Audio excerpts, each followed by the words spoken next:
it's always just a case of like it comes up saying stream's gonna start, and then it's like just background noise of us talking crap still. I mean, it doesn't. Anyway, we're live. We're not professional. Is that what you're saying? No, we're very, very much not professional in any way. Oh, guys, hello and welcome to episode 2 of A Bit of Banter. And we have Karen joining us today.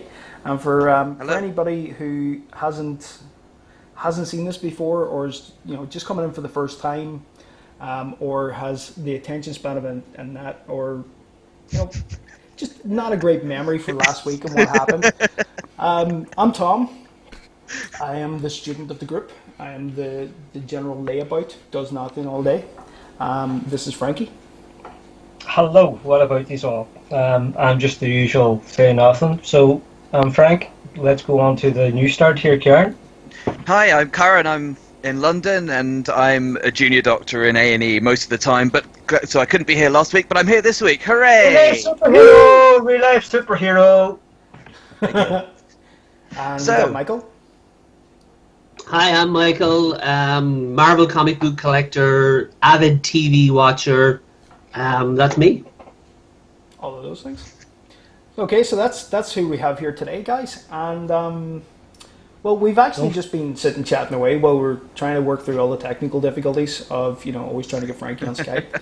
And don't forget we have Keldor on chat. And we do have Keldor in chat as well, guys. Say hello to Keldor. Hello. Hi. I say Keldor, but it's Keldor, isn't it? Keldor Skeletor, is it not? It's to do with Destiny. Ah. I was looking it up there earlier, so I think it is anyway, so I'm sure he can fill us in on that. Okay, that's cool. Well, talking about the fact that, we had a little bit of trouble getting Skype calls coming up because Skype is just annoying and very twitchy, which is kind of appropriate saying we're on Twitch. But it just kind of begs the question at the same time, who are you going to call? See, very good. Nice lead in. Very good. Very good. Oh, yes. Very professional. I've just earned my living for the week. Who are you going to call? I like the dubstep version of the new one. I mean, have you guys seen the new trailer? Yes. And what are the opinions here? Have you seen both trailers, the international trailer and the first one? Seen the international trailer, the first one, and the fan-made trailer as well? I thought there was just the two, the international and the fan-made. I haven't seen the fan-made. I just hear it's a lot of stuff cut out. It's basically the first one, with a lot of stuff cut out, and a lot of very fast-flowing, screenshots just flashing up. It actually just looks like a Michael Bay trailer to me. Unfortunately, it looks like they took the original trailer, which wasn't, okay. Yes, it has a lot of jokes in it, has a lot of messing around in it, but to take it from that, just to cut out the chat with it and flash a lot of stuff up on the screen, why not just throw in 3 minutes of explosions as well? If you're going to do it that way. Yeah, exactly. I mean, I think the service of the fan-made trailer was just to take out all of the slapstick moments, essentially, wasn't it? I mean, a lot of people online didn't agree with Paul Feig's version of the trailer because it had too much kind of puerile humor, or so they felt, and it wasn't kind of clever comedy that maybe people were expecting. I mean, I wasn't. Just to kind of throw in my 2 cents for a second, I wasn't that unimpressed with the original, with the first trailer as it was presented, but I think they could have put a bit more work into it. I mean, for example, the fact that they reference the original Ghostbusters, they say 30 years ago, this team saved New York, and then, but actually it's a reboot. That the film is a reboot, and it doesn't continue on from the original movies at all. So that it's an interesting way of marketing it. It does. I think we can blame J.J. Abrams for that. It does get quite confusing because it's a case of... Why? Because look, these last few films, they're all the same. This is a sequel, but it's a reboot, really, and we're not really doing a story that we haven't done before, but we are surprised. that's basically his last couple of films. Bar Star Trek '09, which was pretty good. I mean, Under Darkness was Wrath of Khan. Star Wars was the A New original Hope. trilogy. No, it was the New Hope, Empire, and Jedi all rolled under one, but it was still good. Yeah. So It did work, yeah. yeah. My take on the trailer was that, and I don't have a huge emotional attachment to the original. Like, I've seen it a couple of times back in the 80s, but I haven't seen it since. So my problem with the first trailer was that I didn't think it was very good. I didn't think it was particularly funny, and I wasn't that impressed with any of the fantasy elements, the hero aspects, the superhero aspects. Now, the second trailer, the international one, I liked that better for the superhero stuff. There was a great sense of menace, and there was some really cool shots of the team kind of going into the city and all that kind of stuff. That was good, but I still didn't find any of it funny. And I think you used the word puerile there, and I was very considering the talent. There's a couple of two of this cast I think are really funny, and I've seen them in films and loved their humor. Yeah. But I wasn't getting that from either trailer. So first trailer I didn't like. Second trailer I liked, but I'm still a bit worried. I think it's just going to be flash. Sorry, Tom, I didn't mean to cut you off there. I think it's just going to be flashy, and that's it. Yeah, I think it does feel a little bit kind of Adam Sandler-ish at the minute. I think as you're Wouldn't saying, go that far. Yeah. Whoa! Pull back there again, a sec. While I was watching the trailer, I do have to admit, I was enjoying it purely for the sake of nostalgia, I think, and for the idea that yes, it could take a new direction. But there was one thing in the trailer that I laughed my ass off at, and realized afterwards I was laughing at a mistake because it wasn't actually the joke that I thought it was. And it was when she's on top of her slapping her and the ghost has already left her, and I thought she was shouting "the power of panic compels you," as opposed to "the power of panic compels you." And that was, it's sad to think that the funniest thing about the film was something wasn't even really in the film. So I'm a little bit worried about that. Fortunately, maybe if I go in with cotton buds or something. I didn't like that bit at all. I was like, I was sitting there going, that's not funny. Like, that whole sequence, and it wasn't in the second trailer, the international trailer, so I was like, good, they're not pushing that out there. But I thought there was too much of it in the trailer, in the first trailer, and I was like, that's not funny. Yeah. Yeah, it's slapstick for the sake of slapstick, I think. And yes, that did work to an extent in the original film when you got things like when Bill Murray got slimed in the original film. That was fun for us, but it's still a little bit more highbrow than just two people slapping each other. Here's a question for the three of you. It's been a couple of decades since I've seen the original Ghostbusters. Have you three seen Ghostbusters recently, in the last few years? Like, in the last year, I've seen it. I go through my head all the time. I think it's a case of, holding nostalgia for one of those films. You think, oh, it was great, I loved that growing up, and then when you actually sit down and watch it like 20 years later, it's like, why did I kind of like that? It's still funny, but I mean, I would put it on the background and watch it. It's still funny. There's still parts of it that's kind of like bad and like crass, really. Like, but I think with this new one, they're just going to kind of copy it scene for scene in some parts and do some of the same jokes. I'm not going to rush out and see it. Yeah, I think the only thing it looks good. It does look good. It's a shame. I mean, because I've seen Spy, which is Paul Feig's previous movie with Melissa McCarthy, and that's really great fun. It's funny, it's hilarious. Melissa McCarthy's brilliant. And it comes together in a really surprising way that I wasn't expecting it to. And I'm just a little bit disappointed with this trailer. I think, it's they've got the right kind of people, the right kind of magic, but it just didn't come across in that trailer. Yeah. Time will tell, I guess. That's true. And it won't be long before it's out, so yeah, just have to wait and see on that. Yeah, I mean, but there's the animated version as well that's coming out as well. I've just heard about that. So I don't know if they're trying to attack it on two fronts in case one doesn't work out, but I can't see the animation one kind of really being a success unless they're planning on doing a TV series again, which I loved the original cartoon. The real Ghostbusters. Yeah, that was great. Yeah, I never did know, but if my memory serves, wasn't J. Michael Straczynski wasn't he the head writer and creative writer on the creative driving force of that TV series? Am I right? Do not Not know. sure. I do not know. I think That would so. be an- I was If too he is, young to be that's looking into that at that time.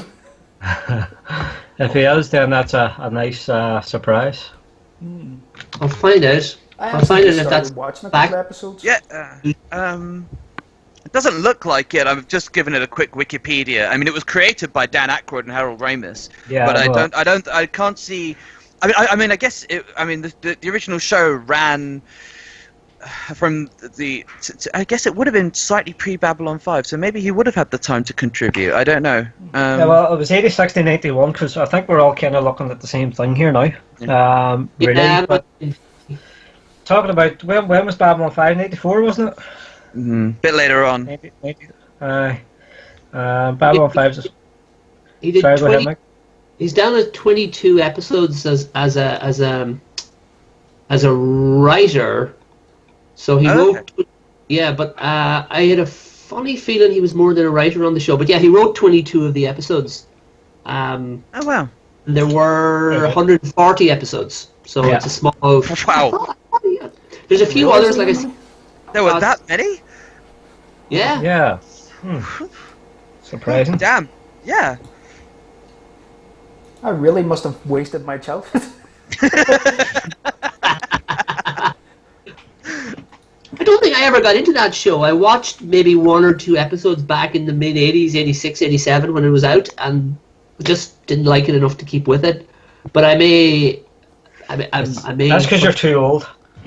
Yeah. Wow! Just Say it as it, say it like it is. Straight Say it like See it. See we it don't hold like- back on this. Straight for the heart, show. Frankie. Straight for the heart. Aye, definitely. Michael can take it though, can't you, Michael? Yeah, I can take it. He's gonna get you afterwards. Happy days. Ah well. When we're actually talking But, about old TV shows coming back in that, I don't know if anybody's has even watched this because I think it was really more an American thing. You guys ever watched The Tick? Yes. Now, did you watch the animated version or did you watch the live action version? Both. Both. You watched both of them. So you've seen that it's going to be rebooted. By Amazon are bringing it back. Yeah. Are you, Frankie, Karen? You're not fans of the Tick, no? I've seen bits of the cartoon as a kid, but I don't know much about it beyond that. It's kind of a very hazy memory in the back of my mind. But no, I don't know a lot about it. I didn't like the cartoon, and I don't remember ever seeing the live action. When I was at Comic-Con in Utah a few years back there, 2013, Warburton, he was one of the guests, and they had his own panel. And the whole panel consisted of him signing up for the Tick again with Amazon at that time. But since then, he has now exited the project, and he's no longer a part of it. But his panel was one of the best at that convention. I would say he's hilarious live. It was so funny. It was great. I mean, everybody just wanted to hear about the Tick. Nobody asked him about his previous work. You know, and he was so nice to people. And I think he brought somebody up on stage as well. No, what it was, there was a girl in the crowd asked him to record a video message because her husband couldn't be there because he was about to go through surgery. And she asked him to record a message, and they done a really nice message in front of everybody, and he was such a nice guy. That was one of the reasons why that was the best panel at the whole show. Really, you know. Nice. Tom, were you a fan of the Tick? I loved the cartoon. I thought it was fantastic. It was yeah, as I just said there in the chat, it was exactly my kind of humor at that time. It was just a little bit kind of madcap. It didn't really make a lot of sense, and the only thing was I didn't see the live action TV show until years later. Until it got to the point where looking it up, it felt cheesy as hell. Just said, Really? what it really did. Just watching these guys, and especially from looking at the cartoon, and I thought, I don't actually know which came first. I think it was the live action came first. Yeah, no. The basically the animated show was done, I think, 94, 95, 96. It aired as part of the Fox Kids block, along with X-Men and Spider-Man, the animated shows that were very successful for Fox. And what was happening was the animated tick, the demographic was too old for Fox, as I recall. They were getting people that were basically in adulthood, or adults were watching the show, instead of they were aiming for that teen demographic. Yeah. So that was the reason the show stopped, and plans were made from the mid-90s to do a live-action show, but it took about 5 years for that to happen. And when it returned on Fox, I'm going to say 5-6 years of a gap. I could be wrong there. For whatever reason, the 9 episodes didn't find an audience. Yeah. Though they were excellent. It wasn't as consistent as the animated show. I love the original 36 episodes. They're brilliant. Oh, they're fantastic. But the 9-episode live action show, it has a couple of great episodes. It also has a couple of episodes, because I suppose it was just tougher. They were trying to find their feet, I suppose, with the show. But taken as a whole, 45 episodes, I think they're excellent show.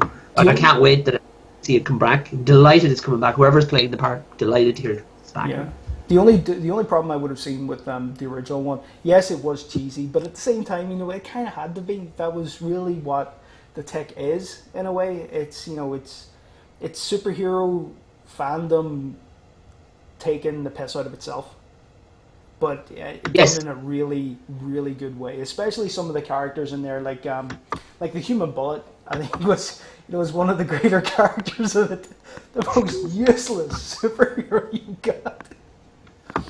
But one of the problems with the live action was it just didn't look like it had enough of a budget. And if you looked at most of the shots, they were very closed in.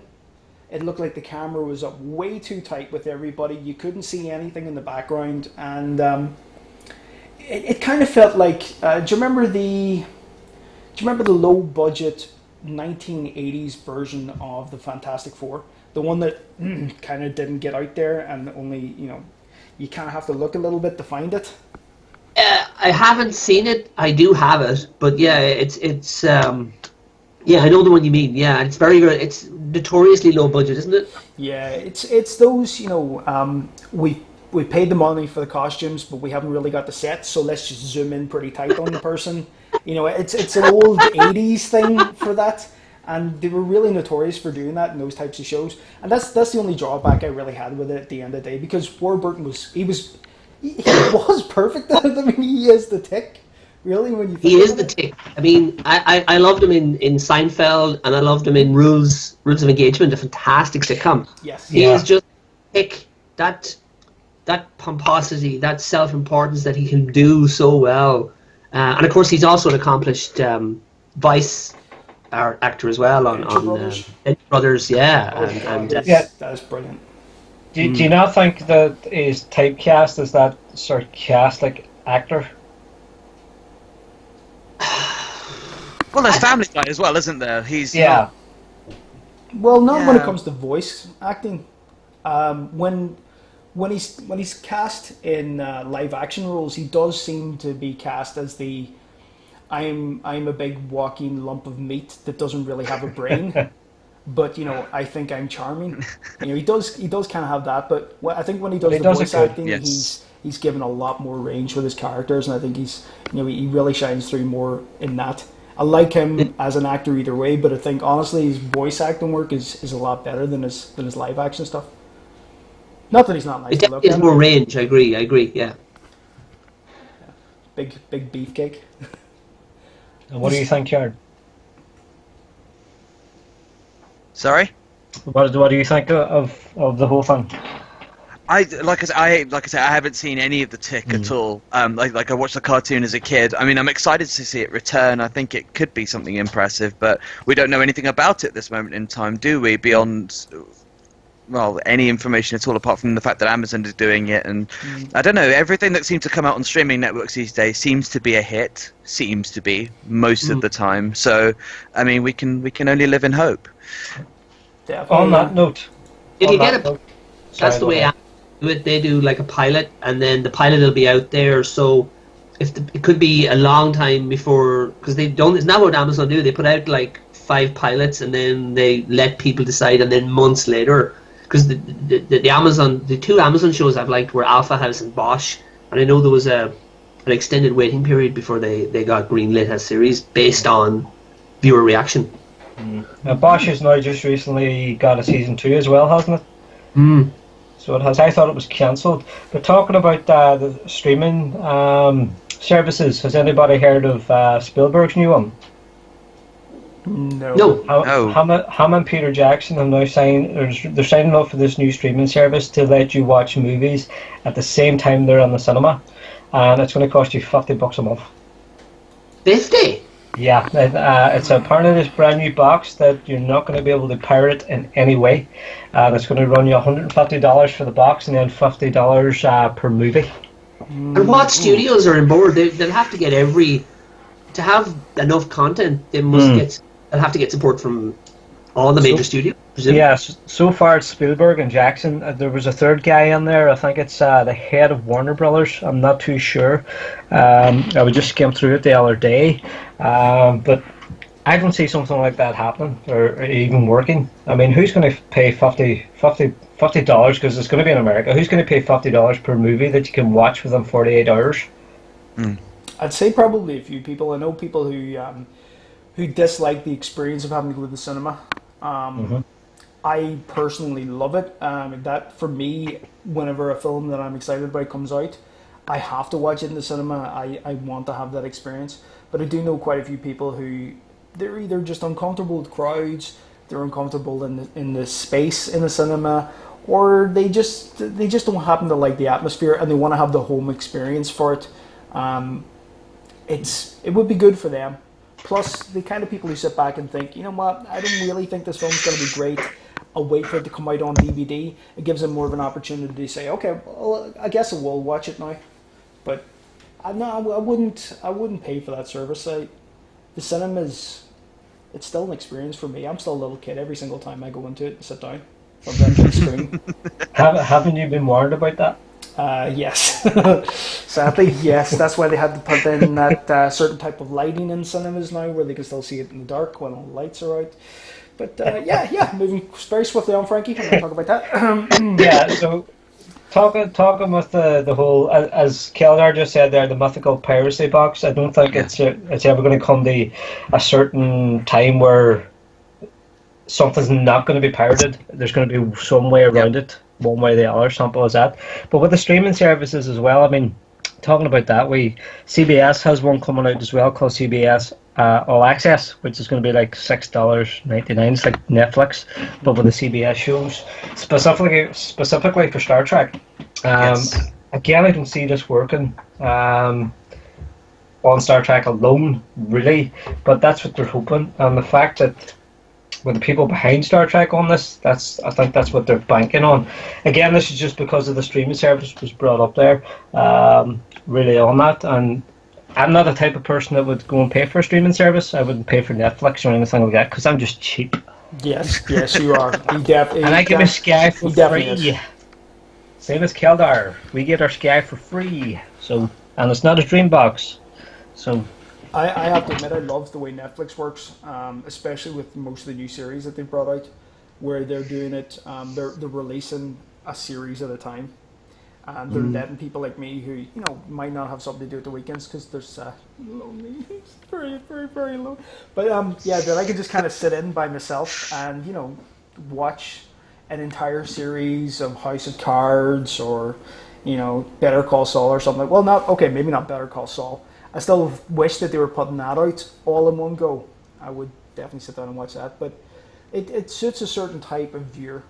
And I think we're kind of, there's a lot of people who's moving towards that direction of, they just like to sit and binge watch. I know so many people that have Netflix now. I'm one of the few people that hasn't got it yet. And my friends here in the town I live in, and it's a very common thing when something comes out, the binge watching thing, and it's very prevalent amongst my social circle as well. So Yeah, and how many people in your social circle that have Netflix are most likely paying for it legally because it's one of the most pirated apps with accounts out there. I Most, mean, in all honesty, I think most. I know that a couple of people are doing that thing where they have the password that allows them access to Canadian or yeah, American, they're using a VPN. but they have it like off the top of my head, I would say most, quite honestly. Yeah, well, it's getting more prevalent now that people watch their stuff online, so that is the future, where everything's going really. Mm. Well, the Netflix when it first came out, I mean, that was aimed more towards films than it was Yeah. towards television shows. And even whenever it did bring out television shows, it was very late. It was very slow in doing so. But when That's they started producing their own, that's the same. That's what HBO did. Again, because of my advanced years, I can remember when HBO was all about films in America, and then they tentatively started making original content. The Hitchhiker, which is one of my favorite shows of the 1980s.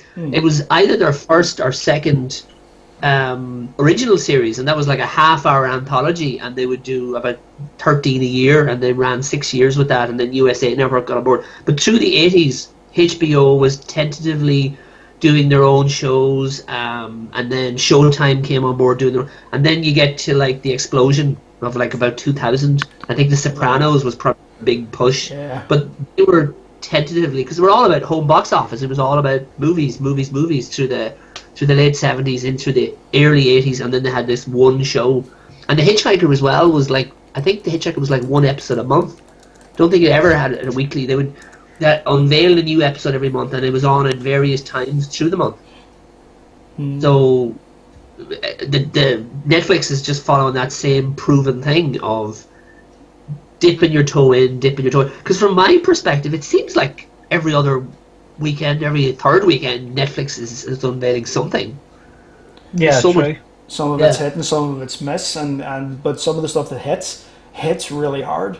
I mean, when you look at HBO, they're kind of synonymous at this point now with great TV shows. I mean, the history of television now, they're basically up there.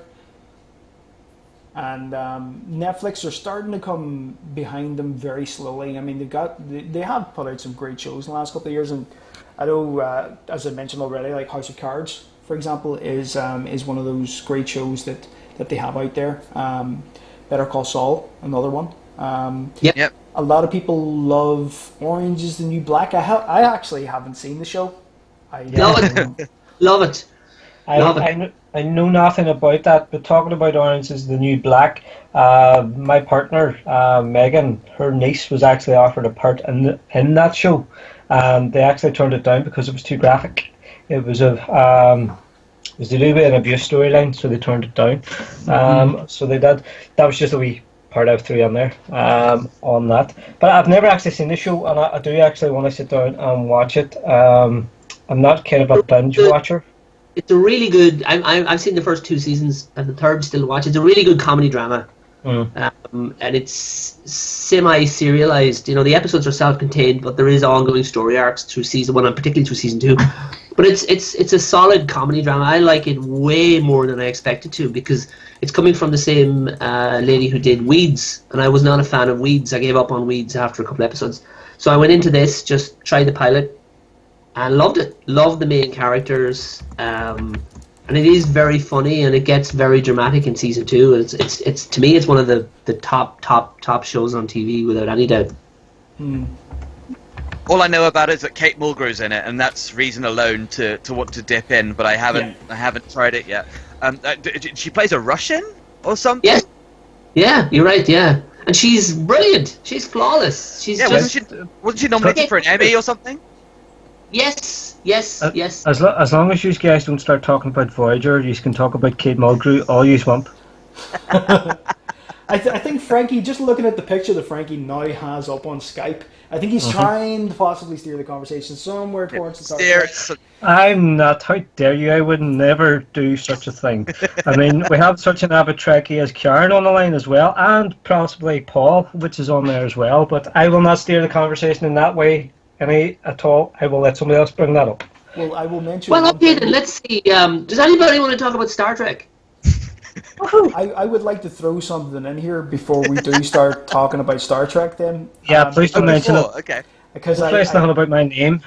I think because Frankie kind of pushed that one in, we have to just do this to him. When we were younger, Frankie and myself used to be part of a Star Trek I was club. We waiting on called this. it the Kittimer. It was lovely, and we got dressed up, and we went in with our little communicators and our little phasers and stuff. Actually, it was quite enjoyable. But yeah, to a lot of people, that would probably seem a little more geeky than it should be. So I just thought I'd throw it out there and give Frankie a little taste of his own. But Frankie, continue. What were you saying about Star Trek? Maybe give me a better taste of my own, but what do you mean? No. How dare you? No, the whole Star Trek club back then, it was good for a while, but then people just got too big for their boots, and Hey, apparently people stole money and things like that, but that's neither here or there. that's just But drama. yeah, I know, it's People- dairy drama. Bigger boots. Get too big for your boots. Just get bigger boots. Exactly. Yeah, My true. boots. Yeah, but They're on people... sale. They're not a rare commodity. It's possible to get bigger boots. That's Well, all. no, That's most of the my. bits that were used in the show, and they're limited, and they were just props. In which case, you're kind of stuck there, I suppose. Or Yeah, supposed to somebody true. else's bits. True. So, who is excited about the possibility of a new Star Trek series on TV? Well, first of all, I think I'll let Karen answer that. Yeah. Oh, I am incredibly excited about this. So you got. I mean, we don't know a lot at the moment. We know that it's unfortunately limited to January 2017 at the earliest because there is a non-compete agreement with Paramount. Crazy. Because of Star Trek Beyond, which is crazy. I mean, yeah. Anyway, putting that to one side for a moment, the fact is we have three of the most important people possibly to ever have been involved in Star Trek in the past involved in future Trek. So Brian Fuller, who Yeah. obviously Deep Space Nine, Voyager, his credentials on things like Hannibal, Pushing Daisies, Daisies. Wonderfuls. He's written a whole ton of stuff. Speaks for itself. We've got things like we've got Nicholas Meyer, who Yes. not only steered the better movies, 2, 3, 4, 5, and 6 in some either writing or directing capacity, and obviously we've got the Roddenberry family involved as well. Mm-hmm. There's admittedly we know nothing about casting or period, whether it's going to be Prime or JJ Universe. I mean, what do you guys think on that? Is that something that important that matters to you? Is that something that you think is important? Or are you just excited to see the show back and not really bothered? Well, I'm going to get my rant out of the way for this. First of all, there's talk about Angela Bassett being considered as a captain, which sounds pretty good. With the people involved on it, one, Alex Kurtzman. I don't care if they get rid of him. He should not be a part of it in any way. That's when they first announced it, he was taking over and he was producing it. I thought, no. It may be okay. Hopefully he won't have his hand on it. Then they announced Brian Fuller. It was kind of like, oh, happy days. This could be interesting. But they announced Nicholas Meyer. I don't care who else is involved. If it's not good with Nicholas Myers, then they might as well just forget about it. I mean, he has produced some of the best stuff on that. And as Fuller's done DS9, happy days. His Voyager stuff was okay as well. So it looks like the future Trek could be okay, but that non-compete clause, I don't understand it myself, and I don't understand why they're not kind of pushing this for the middle of this year instead of next year. With the I'm getting tongue-tied. The JJ stuff, I really want them just to go back to the prime timeline. I don't care about the JJ stuff whatsoever. It's not his fault. It's Kurtzman and Orky. They made an okay timeline from the very first film, but after that it's just kind of jaded and retarded after that. In my head they've just wiped out 30 years of Star Trek. In the film they say they haven't, but it feels like they just have, and they're going along with the Fast and Furious crowd and the people who just want action, and that's not really what Star Trek's about. But with the Roddenberry guys on there too, this could be a good thing. Well, that is true. Star Trek's not really about the action, but I think that in Yeah. some cases is possibly where it also fell down. Like, as a television show, Star Trek was fantastic to be able to have long, drawn-out plots and a lot of character development, even in Star Trek: The Next Generation and stuff like that, where you had the character like Data starting off, very one-dimensional character. That by the end of the show, people were crying when they saw him leaving, and I think a lot of people go in the cinema now, and a lot of people watching TV just want a little bit more action at the same time. I think it's not great, but I think unfortunately it's just kind of creeped in there a bit too much. And in terms of the universes, well, the reboot has given it a good starting off point. May not necessarily be the greatest of stories, but it has given it a good starting off point to get in another generation of viewers as well. And have them coming in with a fresh idea of, well, this, I know what this is because I've watched the first film and I've watched the second film, the third one's coming out, and not kind of wandering into Star Trek conventions, with guys standing there going, well, you don't really know about this episode that aired in 19 and that had this person in, I mean, what happened there? It's a fresh look on the series itself, and this is unfortunately coming from somebody who I kind of trailed off with Star Trek around about 2/3 of the way through DS9, because I did find that a lot of it was just becoming the same thing over and over again, and the same message was coming through, which I think Gene Roddenberry had one of the best messages to put out into television. I think his touch on television, and I suppose on civilization as a whole has been phenomenal.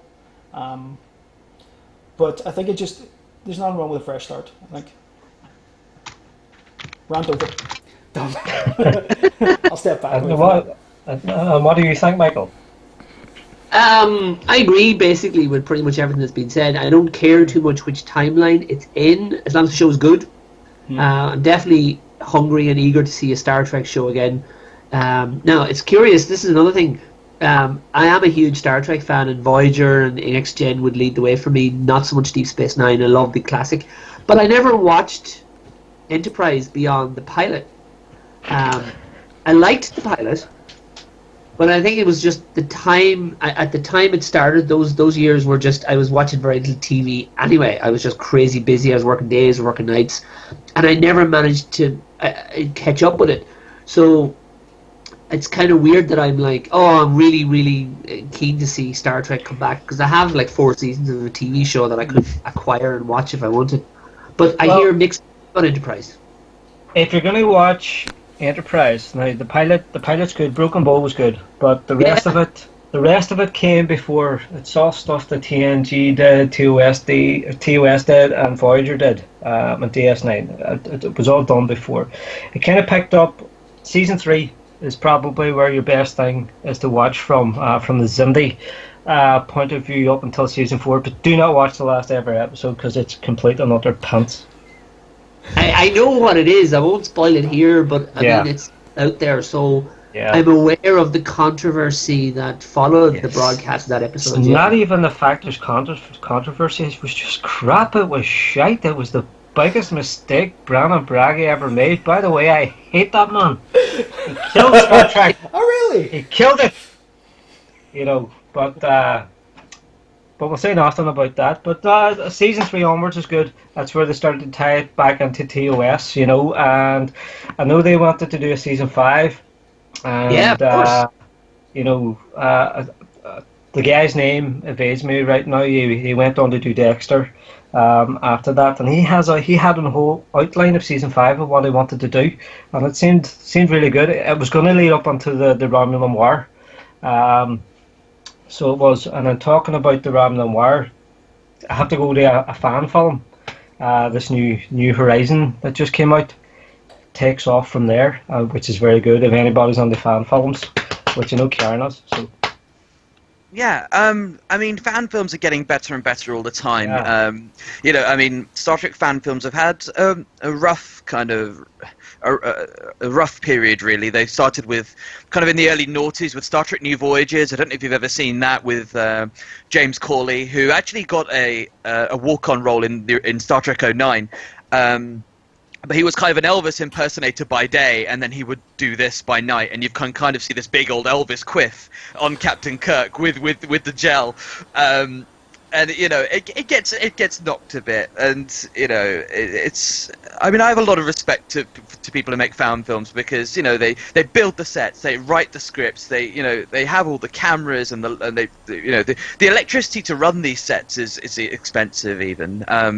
And from there, I mean, since the advent of affordable computer-generated graphics, we've just gone from strength to strength to strength on this. I mean, we went to Star Trek Hidden Frontier, which was all on green screen, and now we've got amazing things like Star Trek Continues, which is fantastic, Star Trek Axanar, which they've released a 20-minute prelude of on YouTube, which has 8.6 on IMDb and is really, really very good indeed.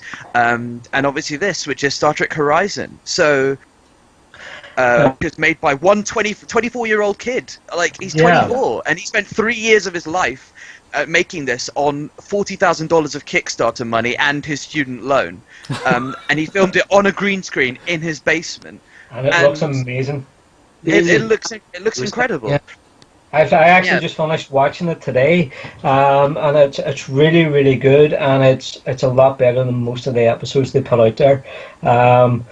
But I don't understand the hate that Paramount has for Axanar now, considering that this new one, New Horizons, should be going through that same thing. Everybody else is going through Kickstarter, even New Voyages, but they're just picking on Axanar, I think, because they have big actors in it. And it's overshadowing the Star Trek Beyond, which, to be honest with you, looks crap. Yeah, I think Paramount are running scared in part. Yeah. I mean, again, you look at Prelude to Axanar. It's got a better rating on IMDb than both of JJ's movies. Yes. And it's a 20-minute thing done on a shoestring. And I'm sure Paramount are mortified and embarrassed, but they've also got to realize that this isn't the way to go forward. I mean, these guys didn't just get the money; they didn't rob fans blind. These fans saw what Axanar were doing and said, "Hey, take my money. You guys know what you're doing. I respect your vision, and I want you to carry on with it. Go for it." And yes, I mean, admittedly, there are a lot of people saying, "Oh, there's things you shouldn't do with fan films. You shouldn't build your own studio." I mean, because they did. They built an Ares studio to make this in the most professional kind of way that they could.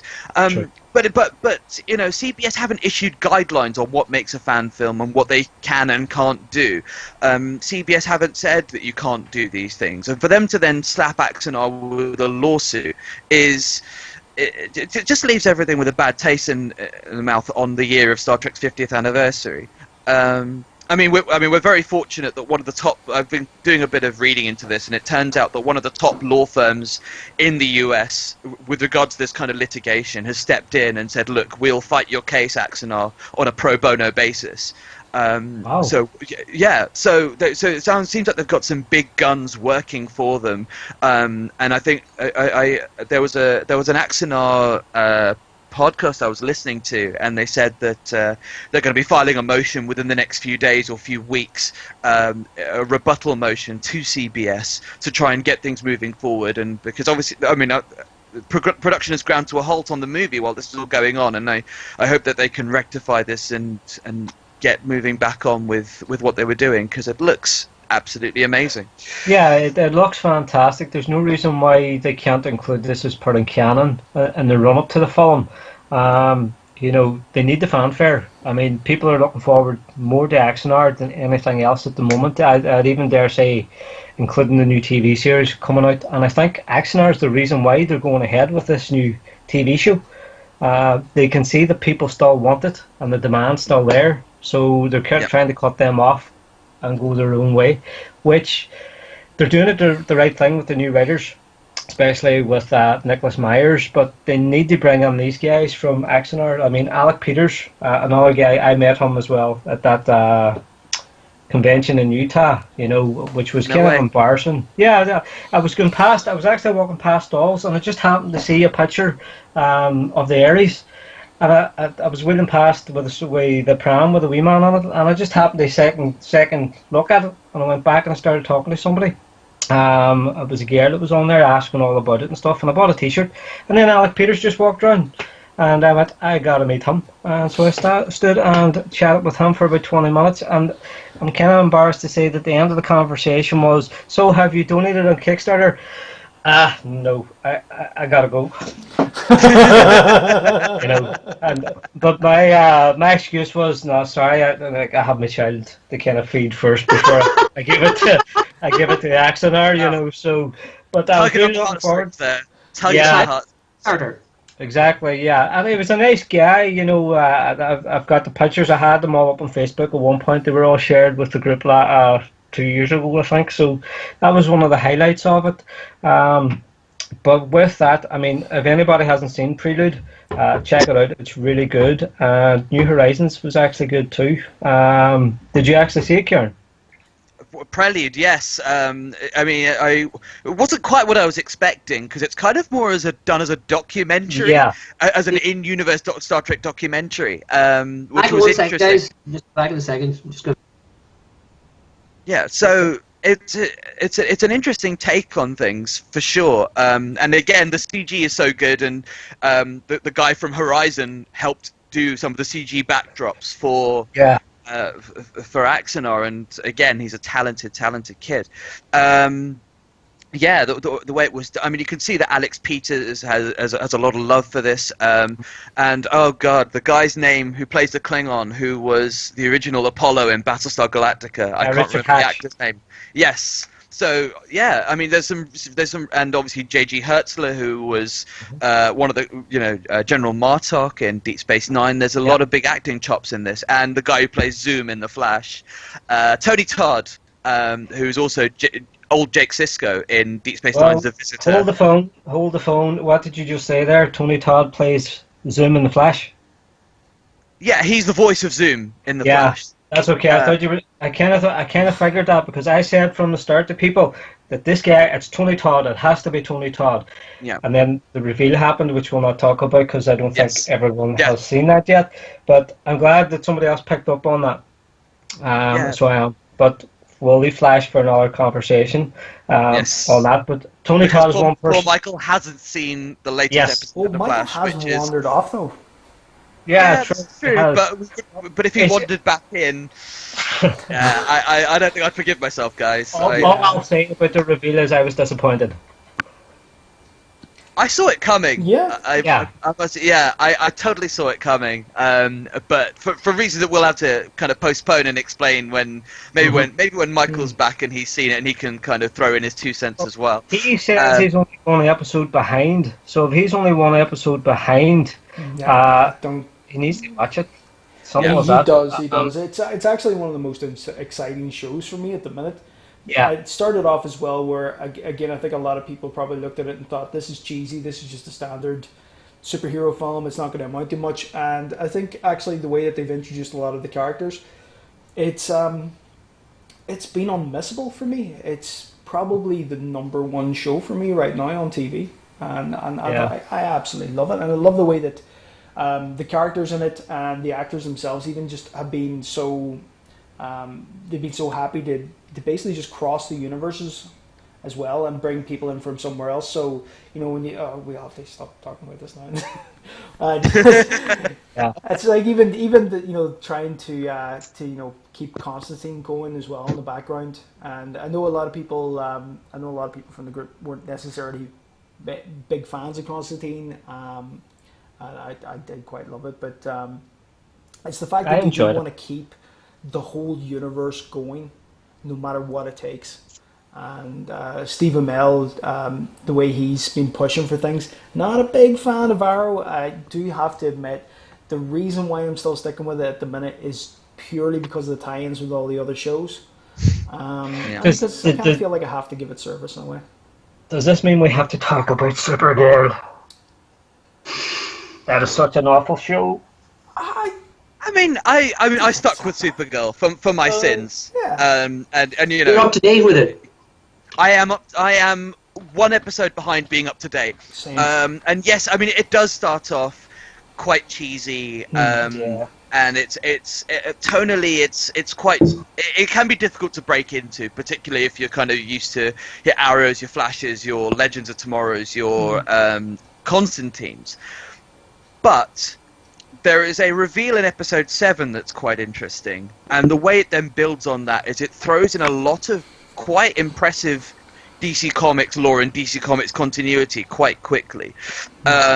And you know, as much as I love Batman vs Superman and the Zack Snyder kind of take on things, I love the lightheartedness of Supergirl and Flash and the way it's kind of, you know, screw you, Zack Snyder. Yeah, in quite a fairly obvious way, in the fact that they're just complete tonal opposites. Yes. So yeah, and I think that there should be that. You know, that we shouldn't necessarily prescribe ourselves to the fact that certain universes or certain shows must be dark or must be, you know, in a certain way. I mean, that's the versatility of comics, and I think the way it comes across in that is pretty cool.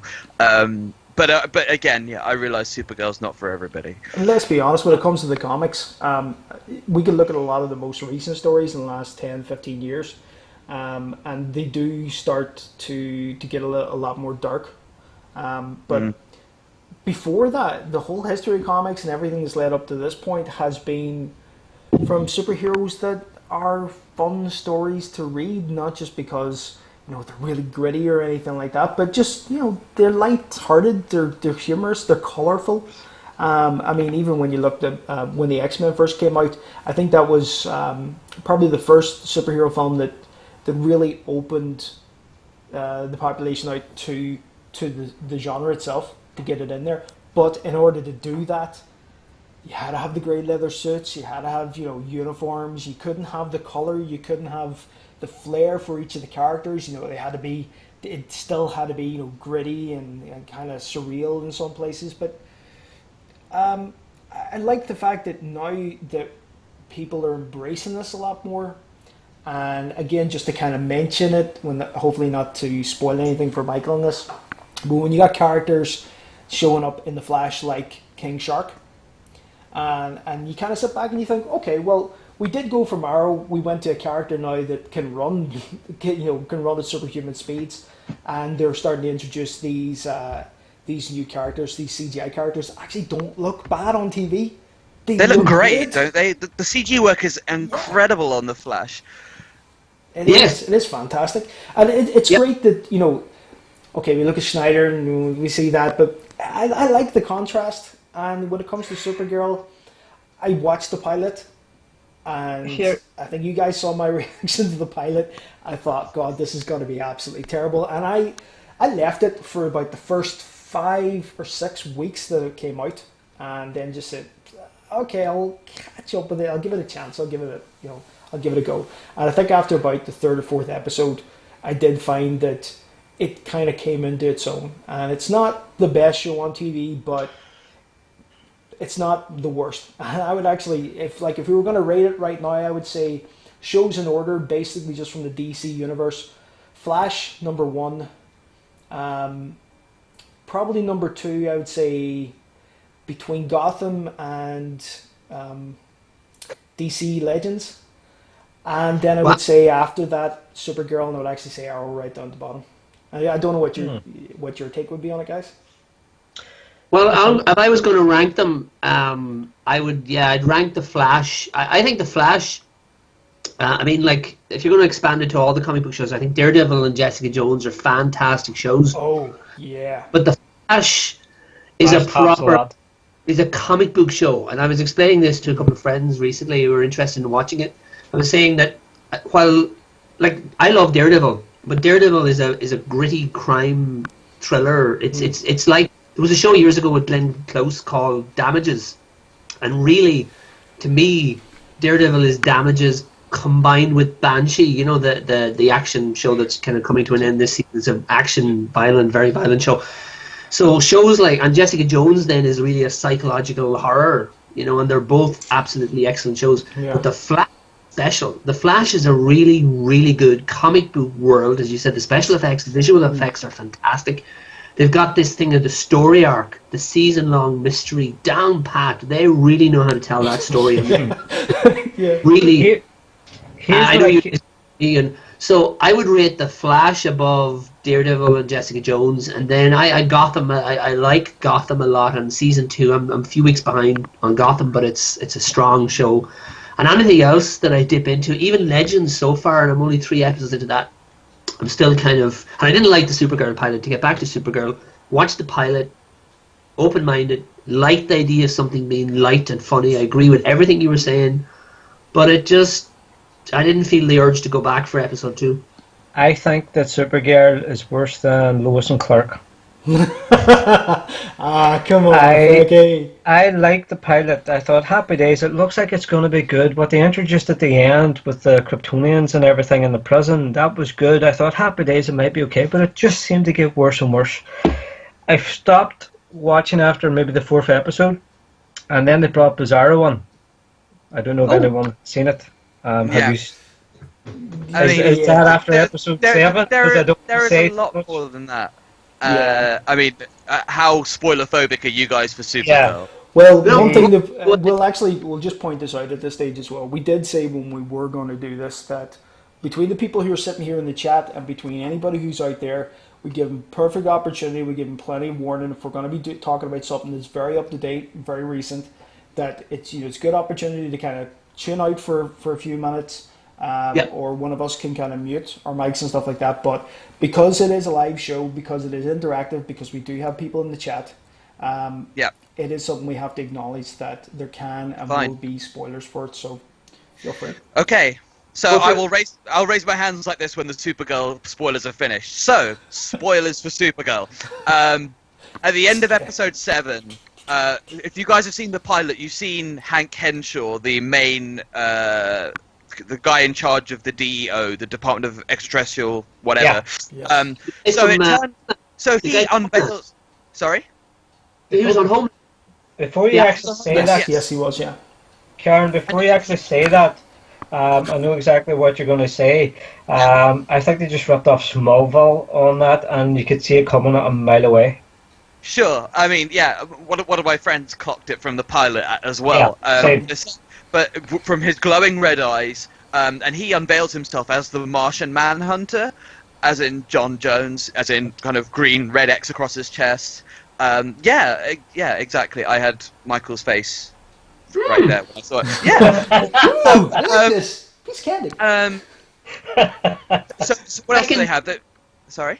Second major, and again, just asking, so moving forward, is that like a second hero in the show, like a sidekick for Supergirl, like moving forward? No, I mean, he can't really reveal himself because he is pretending to be this head of the super secret organization. So he can't just out himself as while he's the head of an alien hunting organization as an alien. So I guess that's the logic the show's using to say that wouldn't go down well. Yeah, and a good thing with him as well is they're using the very tortured storyline for him at the same time to kind of explain why he can't do it, but at the same time give us something that we want to hear more. We want to get the background on this and where he's come from as well. Sorry, didn't mean to interrupt there, Karen. Sorry, go ahead. No, at all. And of course, I mean, Bizarro shows up, a version of Brainiac shows up, the Fortress of Solitude shows up. I mean, they're really kind of mining some of the core tenets of the Superman-esque philosophy. And there's one episode of Supergirl which is based on one of my favorite all-time Superman comic book stories, which I cannot remember the title of now. That's really embarrassing. Which is essentially an episode where Superman gets taken over by everything, and they've changed it to for the girl who has everything. And essentially where a parasite takes over Superman, and he then is unconscious and he's dreaming and he's in a world where it shows him his heart's desires. It was written by Alan Moore. It was an amazing comic, and it shows Clark on Krypton, happy with the family, everything going well, and in the meantime there's Diana, Bruce, and Dick. So yeah, Batman Wonder Woman and Robin trying to wake him and bring him back to his senses and stop him being taken over by this parasite because there's more important stuff to do. And they basically do transpose that episode to Supergirl, and they do it really, really well. Admittedly, not as well as Justice League Unlimited, the Justice League cartoon did, but Shelby, that for a second. Much. Yeah. It was the Bruce Timm verse, absolutely amazing. Yeah. Absolutely, yeah. But essentially, yeah, I mean, Supergirl, I mean, it's early day. I mean, how many shows nail it in season 1? I mean, a few of them do, but I mean, admittedly, the Flash certainly did. I mean, Arrow certainly did very well. But actually, I have to say, and I love the Flash, but there was a couple of early episodes. I think the 6th episode. I blog about TV, so I have all my reviews, and I think it was like the 6th episode or so of the Flash. I thought was pretty terrible. The early episodes of the Flash, the pilot did, yes, but it was about. The first half of the season was patchy for me personally, so I agree. A show like Supergirl, which has now been picked up for season 2, could get stronger and stronger and get closer to a show that I would want to watch as it goes on. Of course, yeah, absolutely. Yeah, I think when you've got the, main character interacting with the so-called bad guys in the show, they have to fine tune it. I mean, they really have to get the reactions for some of the fans as well to see if they're doing it the right way. Because as you were saying, you thought Gotham was quite good, but I honestly was very close to giving up on it at the start because I thought a lot of the characters that were introduced, like the very first episode, the pilot, I felt it was rushed. I felt there was too many characters all thrown in at once. And I thought maybe 3 or 4 episodes down the line, I think there's one where it's like there's 2 people picking kids up off the street, and it was one of the cheesiest episodes I've ever seen on TV, and it did start to put me off. And quite frankly, when you look at people like when you look at Gordon in the show now, and we're supposed to be seeing the progression of Batman from a child to who he becomes later in life. Let's be honest, I think it's actually Commissioner Gordon that's becoming Batman at this point, and his gruff voice is getting heavier and heavier every episode, and it'll soon be afraid of me. So I think with Supergirl, they're doing a good job of fine tuning how she interacts with the characters, and they're doing a good introduction of her enemies as well, even if they are making it more Superman's enemies and kind of just converting it a little bit more into Supergirl. And I think was it you, Michael, or was it Frankie, who was saying that they enjoyed the fact that Frankie was saying that he enjoyed the fact that the Kryptonians were introduced early in it. I actually think that's one of the things that's letting it down at this point, because let's be honest, we've got Superman in the world, we've got Supergirl in the world, we've got a Kryptonian mini army that has an agenda. But somehow, with all the superpowers, they haven't accomplished anything yet. I just think that's a little bit unrealistic. You could have one person come in, he would pretty much, take over things. But if you've got like an organized military force of Kryptonians on the planet that can't get anything done, it just screams that it's not unrealistic anyway. Well, I just thought that was That's a good true. part of the pilot. I liked the way they did it, just whether or not they brought that back into the rest of the show. I haven't really watched much of it, so I don't know what they've done. I have a friend at work who says it's terribly tweak and things like that. So, but listening to you guys, I kind of might go back and rewatch it again, It's not terrible. just to see. It's It's true. It's not the worst. It's not the worst. It is very light and fluffy though. The Flash episode will pull me back in. And Karen, you mentioned Bizarro. I'm a huge fan. I think you guys know this from the group, but I'm a huge fan of the Superboy TV series that I actually watched an episode last night, but it's from the late 80s, early 90s. And that was a real low budget show, but it had writers from DC Comics. The DC Comic writers did the show. And one of the things that they did really well on that show, and they did a lot really well, I love that show, the casting, but they had great Bizarro episodes. And the Bizarro character, I love their take on the character and what they did. So, and since I'm not a DC comic reader, except for things like Sandman and Suicide Squad and stuff, Flash, I've no experience in the Superman universe in comics or the Supergirl universe or any of those characters. So I love Bizarro. I'd like to see what a new modern day show would do with. And I didn't watch Smallville. I didn't like the pilot of Smallville, and I never watched another episode. So I would try maybe the Bizarro episode as well as the Flash episode, and then. Bizarro's not a bad introduction that they have in the show. I think when it comes to the character, Bizarro's a bit of a hard one to play with. I think a lot of people have done it very badly so far, especially in Smallville. But looking back at the comic, there have been some interpretations of the character, such as Superman the Red Sun. I think they did a good introduction of Bizarro there. Just a slightly different take. Didn't have to do much with him, but it was enough to say, look, here he is, and he's actually better than every other storyline that we've brought out so far. So Supergirl interpretation of Bizarro is not bad, especially in comparison to all the others that I've seen so far. It's quite good. Getting back to something Michael just said. I know you mentioned Flash briefly. I've been dying to ask this for the last 20 minutes. When you say you're one episode behind, is it the King Shark episode? Where am I in the Flash? Is that what you're saying? Yeah, you said you were one episode behind. Is that true? Last that I watched of the Flash, and if you guys want to chat about the Flash, I can use that for the conversation. The last one I saw was the second of the 2 episodes on Earth 2. I watched that on Friday. So they returned. You know the reveal then? Say? You know the big reveal? I have one. The last thing I saw, no, there was no reveal in anything I saw. I've seen on Twitter there has been a reveal, but it wasn't in anything I've seen.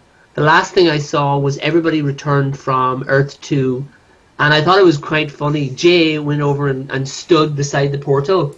And I'm watching this, and they all come through at the last minute, and then the portal is there, and Jay just walks all over and just stands. And the next thing, just for a bit of crack, like.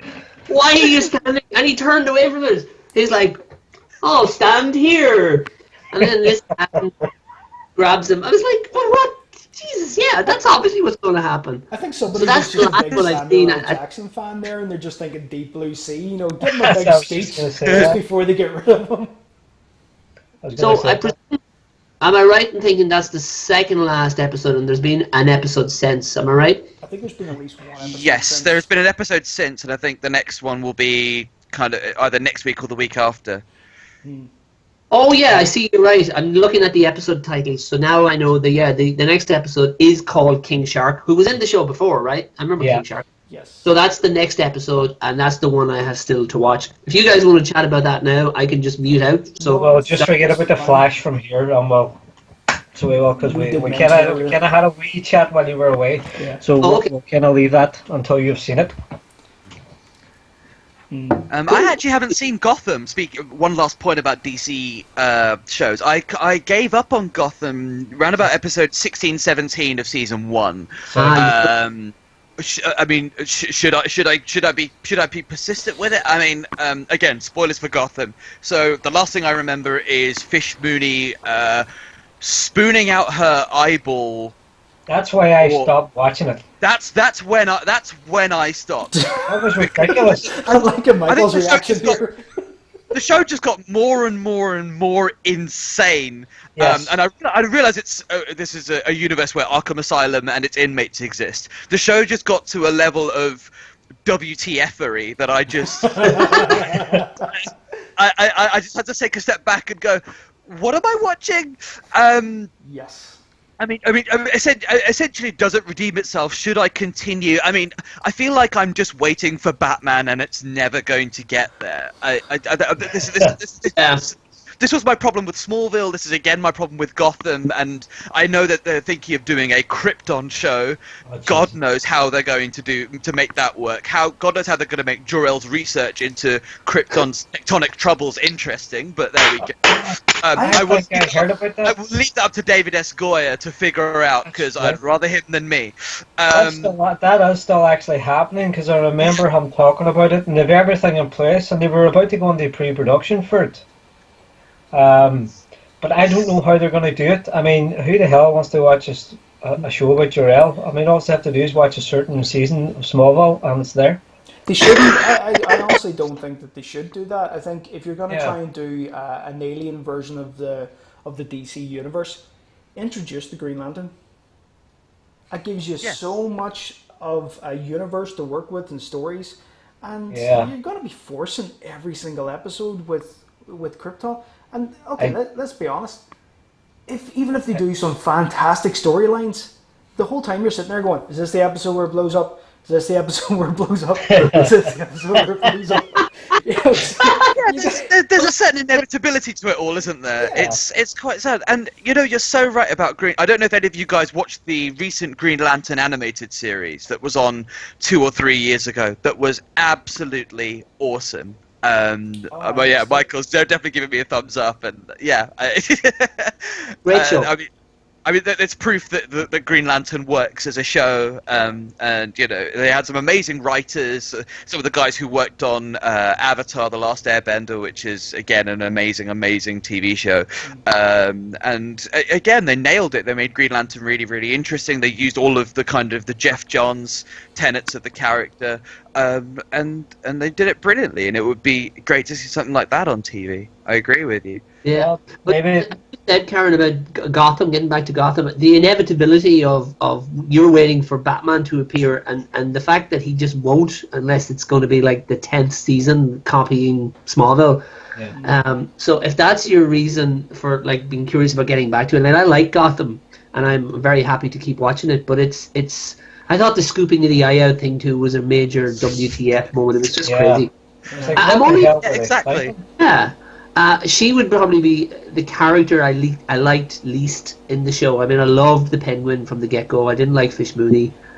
She's not there for season 2. I'm 6 episodes into season 2. She's not coming back either. No, okay. There's been a couple of major WTF moments again in season 2, and I'm only halfway through it so far. But I like the tone, and I like the... It's actually quite a sadistic show. It gets away with being very... People really die horribly on Gotham. And yes. Yeah. It's like, I don't think I would stomach it on something like Criminal Minds or something like that, because I don't like those kind of shows.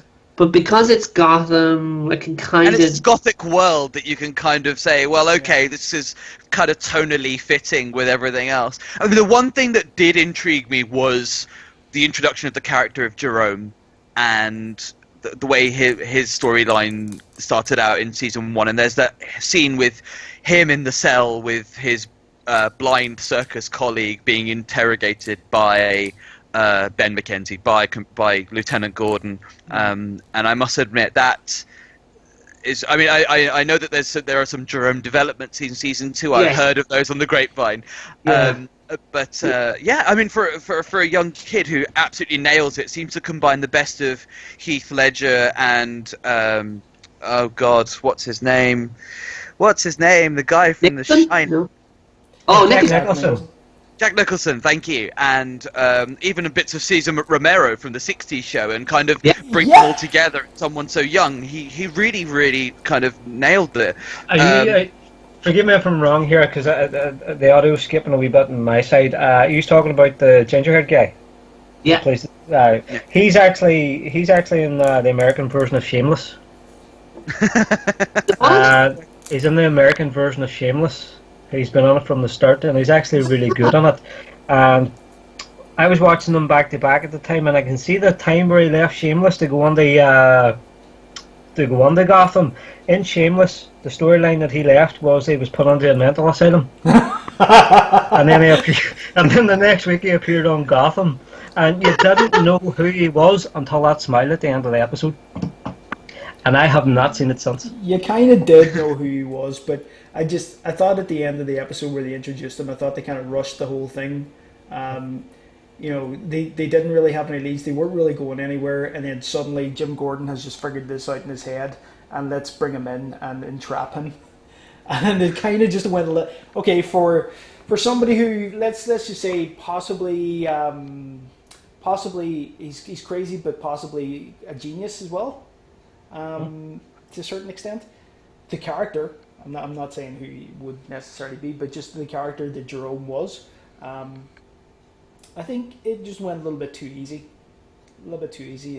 you got me, Kappas. It's, just gotta throw it out there. But as Michael says, you kind of got to stick with it to finish off season 1. I think Gotham does slip a little bit, but season 2 definitely does have a very good storyline. That a lot of the characters are very interesting to watch, even if you don't watch the whole thing through.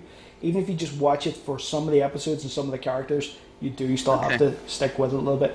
And I think the thing with Fish Mooney was, unfortunately, Fish Mooney's one of the characters that they created themselves. And I don't think the writers really knew what to do with her, so I think that's why it was a little bit... That's why she left. Yeah. There was no need for her in season 2, so she decided to leave. And I don't know whose idea it was for the eyeball, but she just did not need to be, and not at all. There was no need for her character in that show at all. I think the need for the character was probably, I think there was a story arc there for the 13 episodes, and it was important maybe to have somebody that the Penguin could take down. Yes. So that was, and after those 13 episodes, I thought, because I didn't like the character, I perceived the character in those terms as only existing for that reason. So then I was very surprised they brought the character back. I think the performance was fantastic. The actress was brilliant.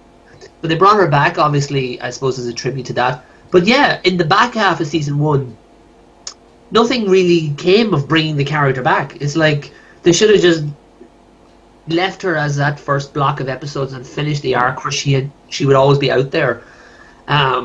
So bringing her back and doing that whole... You've seen some of this, obviously, Karen, that place she's in and all that kind of stuff. It didn't add anything to the show. In fact, it took away from the show because it was taking us away from Gotham, where we like. Was a distraction.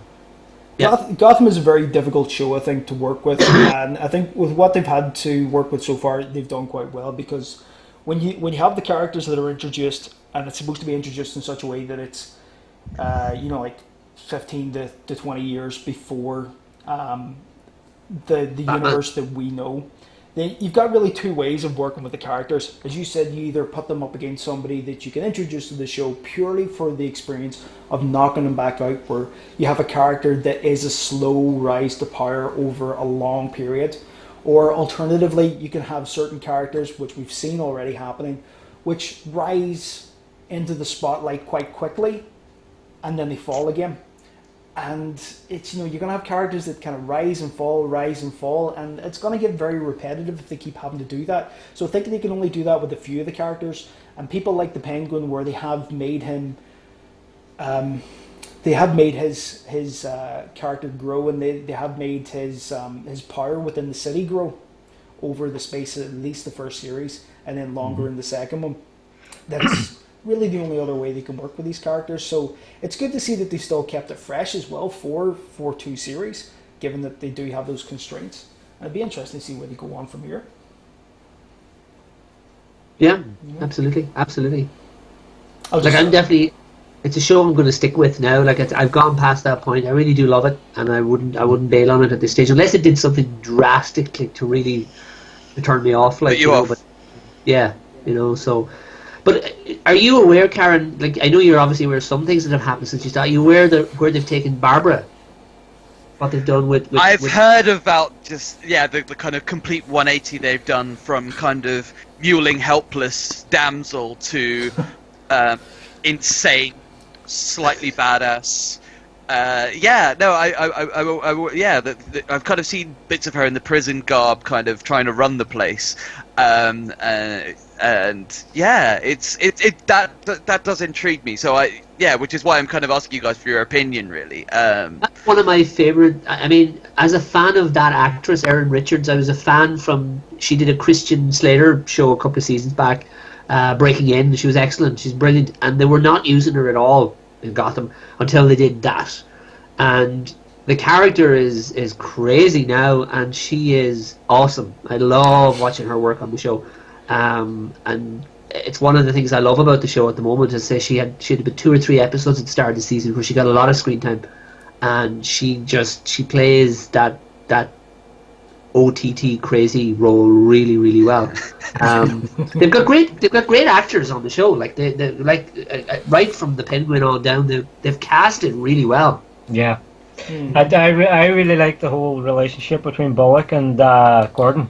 I think it as a cop show it works well, and I'd like them to keep on that track of a good, decent cop show with the odd villain thrown on with the Batman lore. Because I lost it after Fish Money. I haven't gone back to it. I probably will at some point because I know it's out there forever and can go back to it whenever. Just on that case, you know. But it'd be interesting to see how the Joker will pan out on it. I would love to see more of Donald Logue in the show as well, the Bullock character. I think he's really good. Yeah, I mean, obviously they don't want to throw him in too much and kind of wash it out for us. Saturate it. We're not seeing enough of him. I think he's a fantastic actor as well. In all the different shows that I've seen him in, he does so much. He covers so much range, and to see him in this role is just it feels natural in a way. Well, it's weird seeing him in Blade 2. There's the first Blade he was on. It was the first Blade. Seeing from that until what he's doing now is totally different. Like it's a bit jarring to kind of see him on that role. But what do you think? Michael? Like I'm a fan as well, but one of the things I did not see, and it's often referred to as such a great show. Did the three of you watch Terriers, the Private Eye show he did about 4 seasons? No, never heard it. It was it ran 1 season. It was an FX show, critically acclaimed. Really, really has a very passionate fan base. Sort of like one of those. What do you call that Nathan Fillion show that I can't stand? The space one. Wait, what? Sorry, what? You mean the Western? Maybe ending this call. The Western. Hold on, boys, too soon. But Terriers, it's one of those shows that I must check out. Apparently it was misadvertised, or Fox didn't get behind it, or FX didn't get behind it. But apparently he's fantastic. It's about 2 private eyes, and Donald Logue is supposed to be brilliant in it. So that's why I threw it out there. I wondering if either of you or any of you had seen it. Have any of you actually seen him in Sons of Anarchy? No. He's introduced in I think it's the last series or the second to last series. I'm trying to remember him on that. He was for anybody who hasn't watched it yet, it's not really good to kind of tell people who he is because it's kind of hush-hush for a little bit whenever he first gets introduced. But he comes in as, this mysterious character. You don't really know what his motivations are, what side he's standing on. And he does a really good job of the character he's supposed to bring to the show. And it's one of the only redeeming qualities, I think, of Sons of Anarchy in the last couple of series. It started to kind of fall apart a little bit. You could see that they had to wrap it up in some way. I don't think it was such a great way of doing it. But bringing him in and introducing him as a character was a great way of kind of revitalizing the show for a time. But yeah, no, bring it back. I do think he's fantastic. Yeah, actually, yeah. One thing I wanted to ask you is about, we come back to Gotham again. What do you think of Pertwee? Yeah, brilliant. Do you think he's okay as Alfred?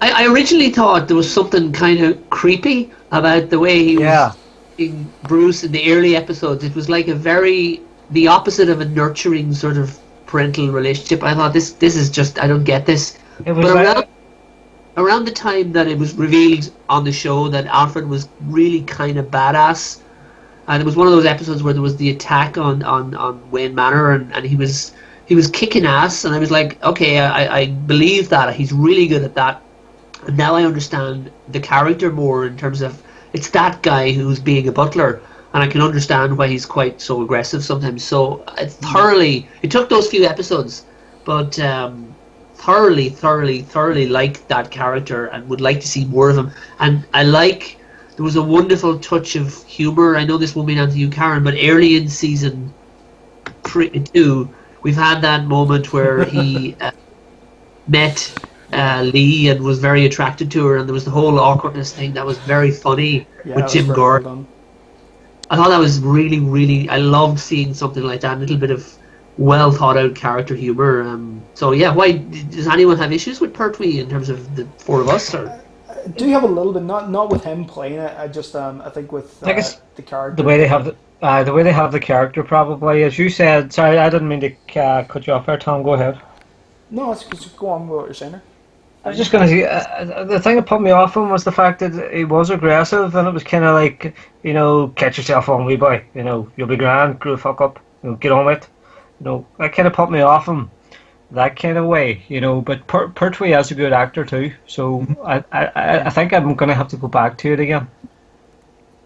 Agreed. I'm definitely going to check Gotham out after your guys' recommendations. I think Alfred's evolving as a character just generally in Batman mythos and in the way he's portrayed on screen. I mean, if you go back to Alfred in the Tim Burton and Joel Schumacher movies, he was very much the old British butler, yes, Master Wayne, yes, sir, and then kind of progressed through to the Michael Caine version that we have, where he was a bit more kick-ass, and as you say, the Sean Pertwee version, and now we have a version in Jeremy Irons who is not even the Wayne's butler; he's going to be the Wayne's bodyguard.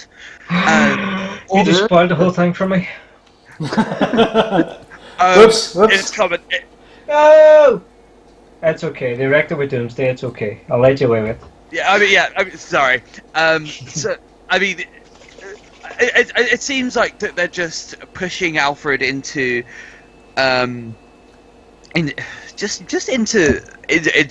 a more aggressive character tendencies as time wears on. They just can't have him as the mild-mannered butler anymore, and I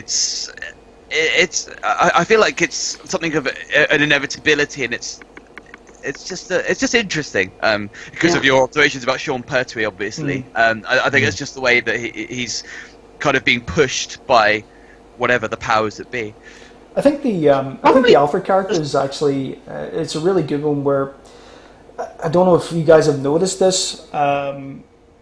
People talk about the Joker over the different films, over the different series.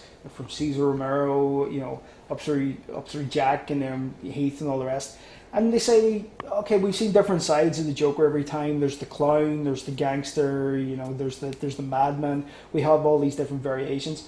When you look at the TV show, or when you look at all the different times that Alfred's come into it, look back to the original, very camp show, very camp Alfred.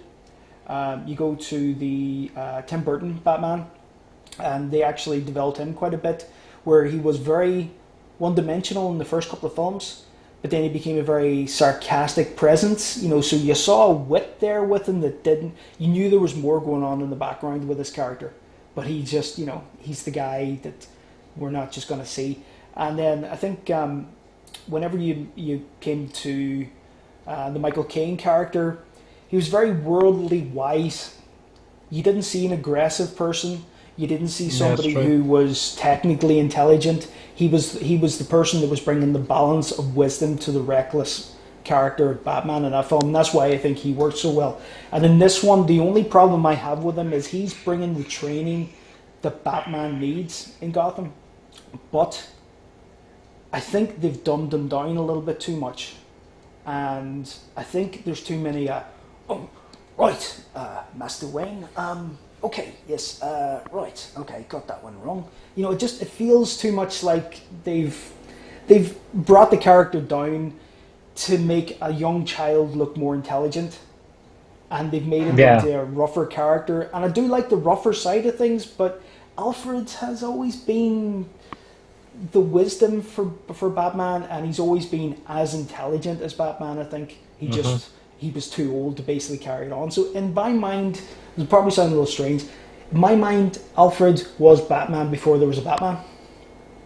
Okay. And that's the only problem I have, but I think the actor that's playing him at the minute in Gotham, fantastic job. He really is doing a good job. It's just, I think the writers are... They're dropping it a little bit, dropping the ball a little bit. Maybe they have to. Maybe it's just the only way to play it out. Could be. Yeah, maybe. I mean, given the way that they're telling the story, I suppose they are locked into what they can do with Alfred. They need him to be an action hero type, because if they obviously decide to keep Bruce is young, and yet he has to be involved in this world, and we have to believe he's heading to becoming Batman.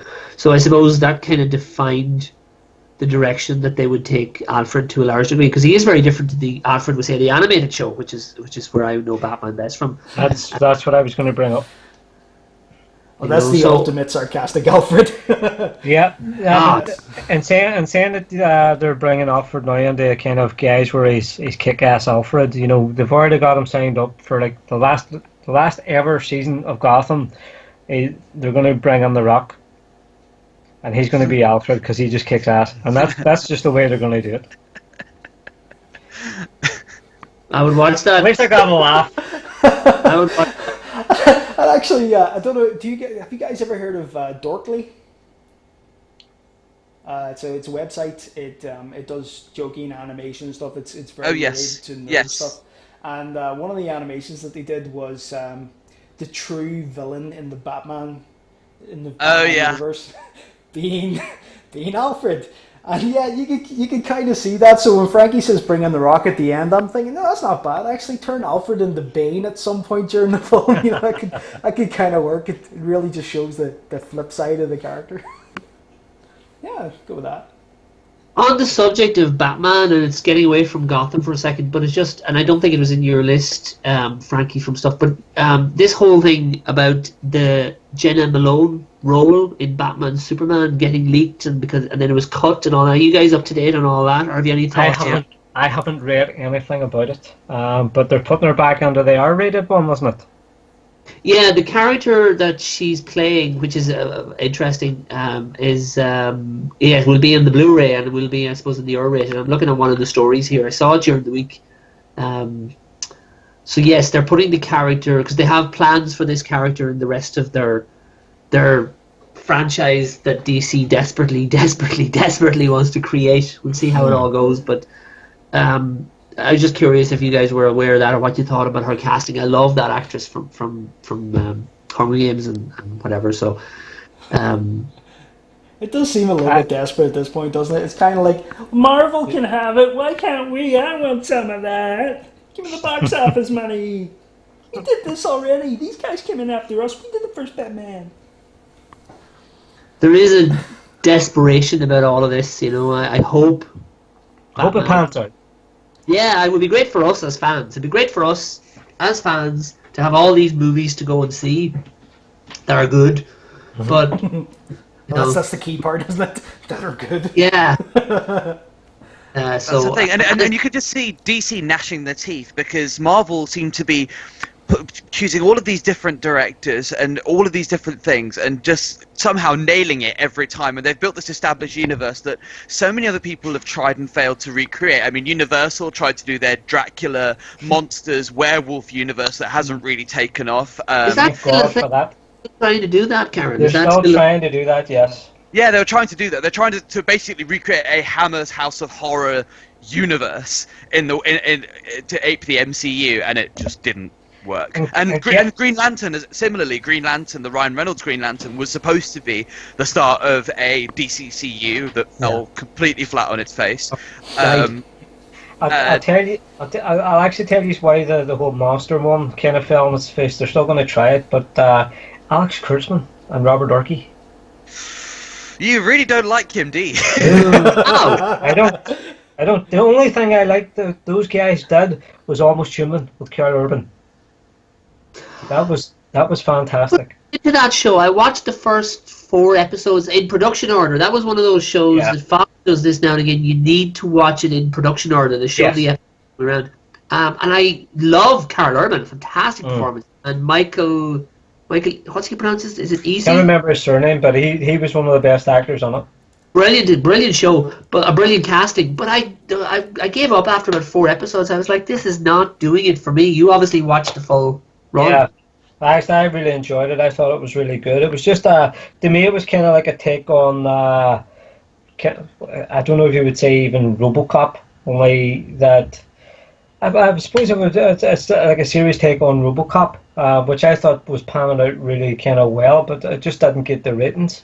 And it was the most intelligent series that them guys did, bar Lost, which lost its way many times, really. But anything those guys have tried to do just hasn't panned out at all, really. Okay. I'm just seeing hatred coming through here.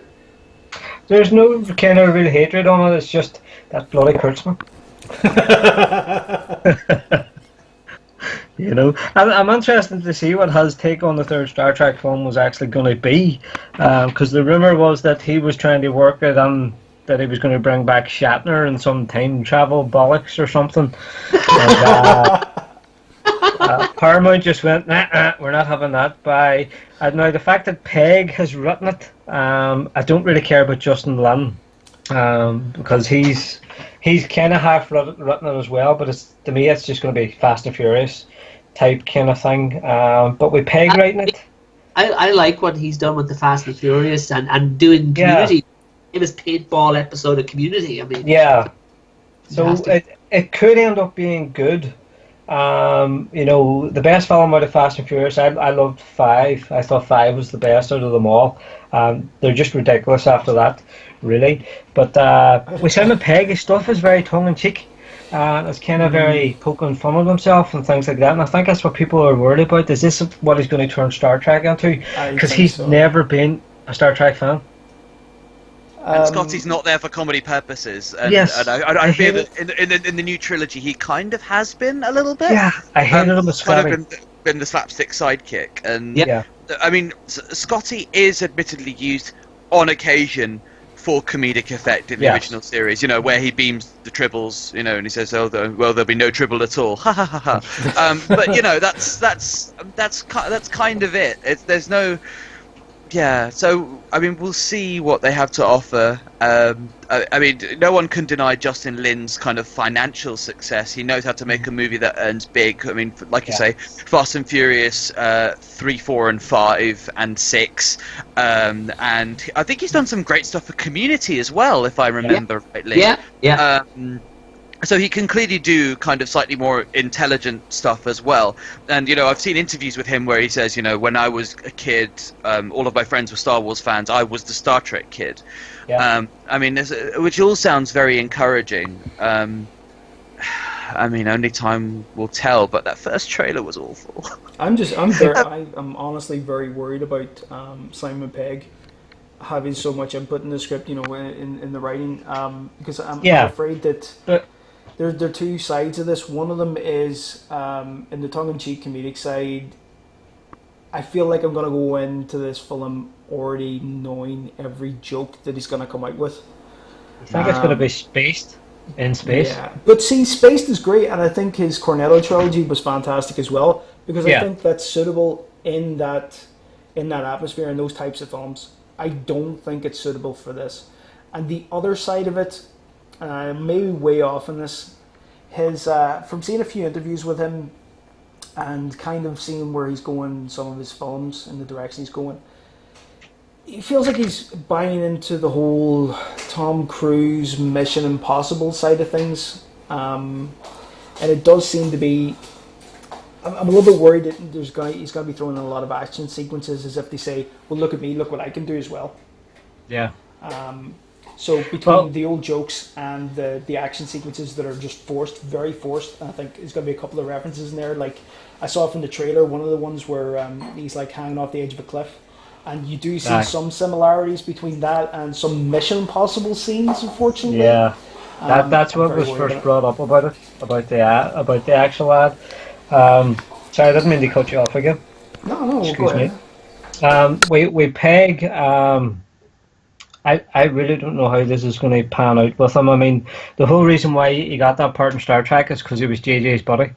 You know, it's like they just went, "Oh, here, do you just want to play this part?" Why not? No bother at all, because I was on Mission Impossible, no problem. And now they just went, "Here, rewrite that." You know, why? There's no credible source from rewriting Star Trek. I mean, he got blasted for Star Wars, you know, for what he said about George Lucas, even though he's on The Force Awakens. You know, so I think it's a case of this guy's popular with fans. Let's get him on board, and let's see if we can make that break through that $1 million barrier, which Paramount are never going to do with Star Trek. Okay. I mean, yeah, we'll see. The other thing that annoys me is the fact that they blow up the Enterprise again. Spoilers. Is it? Do you think this is going to be? Do you think they're going to introduce the Enterprise A at the end? and then do what? I mean, yeah. I mean, I suppose they could, and in theory, they have signed up Zachary Quinto and Chris Pine for a 4th and 5th movie. So if that comes about, yeah, they have. Weirdly, just the 2 of them.